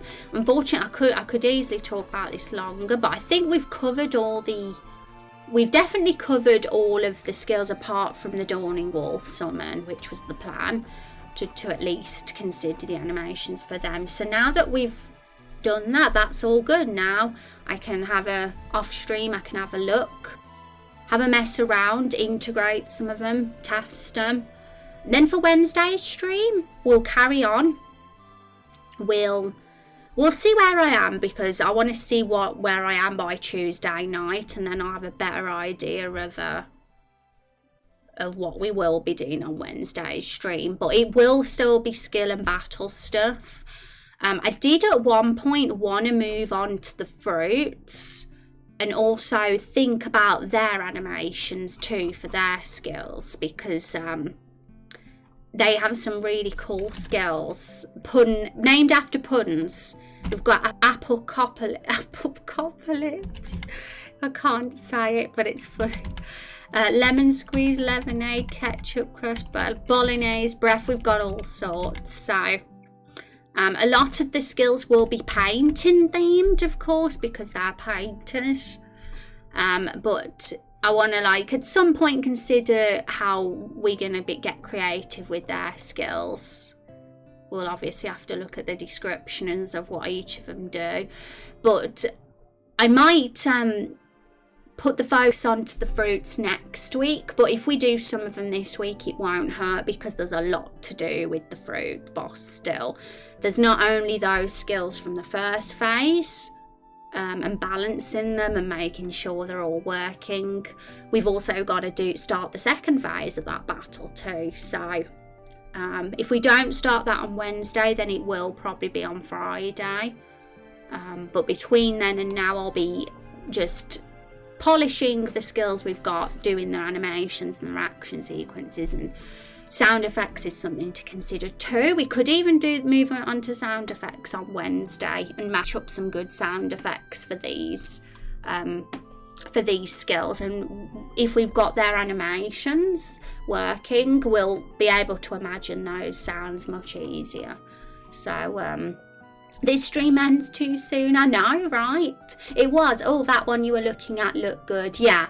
So those two national that I just showed, the one you mentioned, the purple one that rained down, plus that purple looking one that was like a bit demony looking, either of those could work for corrosion as well if I changed them red. So I'll think about it.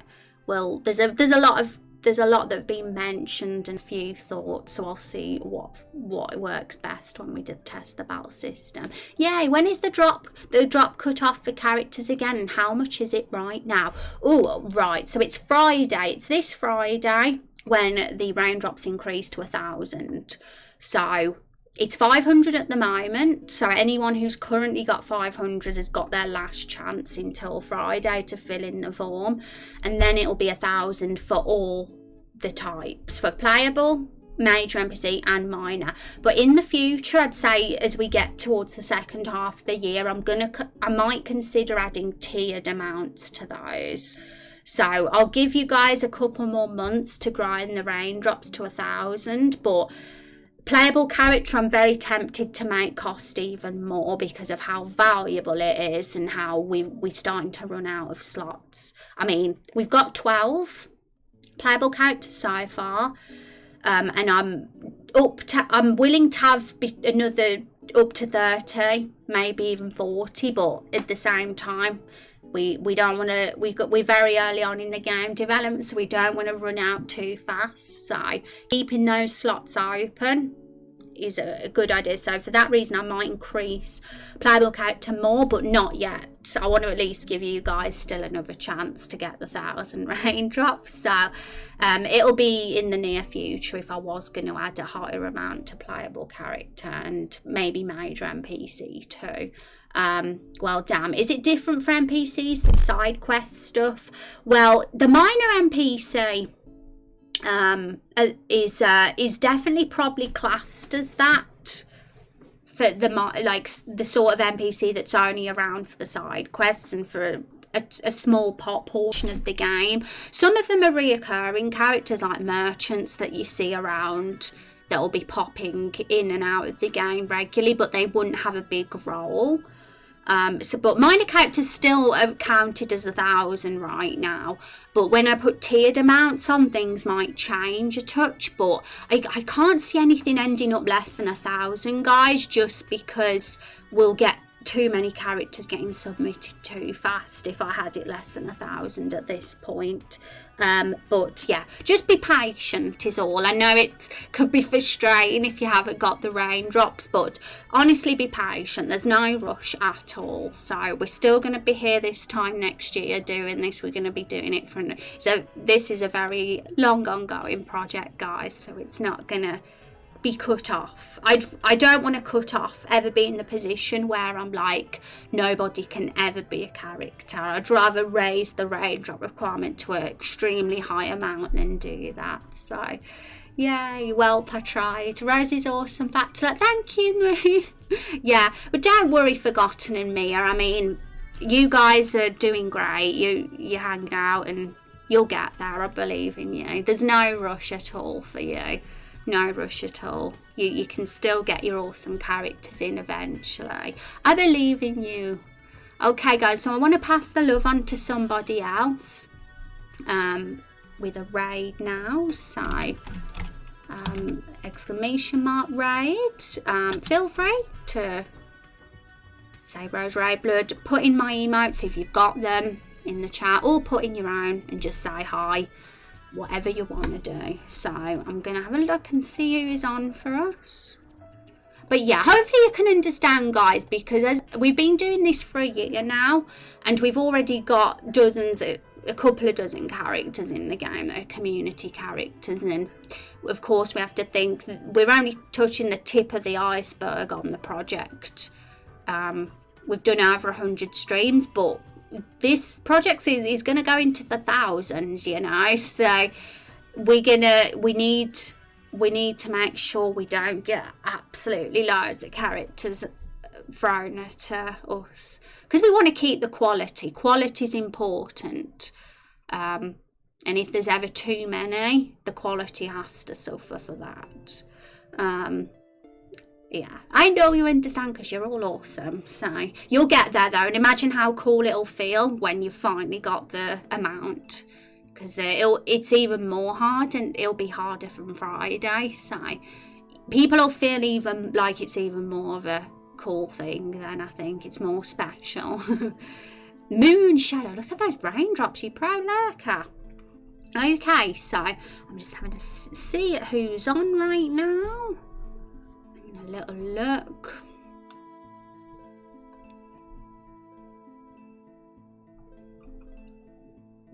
Dark Mirror wanders in apparently right back. Hi Dark Mirror, how you doing? Welcome. I'll be back on Wednesday, guys, so don't you worry. Okay, so I'm thinking of who we can go to today, because I like to do different if we can.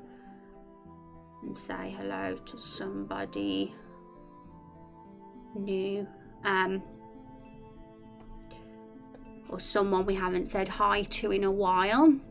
Have a look. But Chill goes on, and she's nice, so she's doing just chatting at the moment. So I'll see you guys on Wednesday. Make sure I don't spell the name wrong, because I sometimes do. Have a good couple of days, guys, and I'll see you on Wednesday. Take care.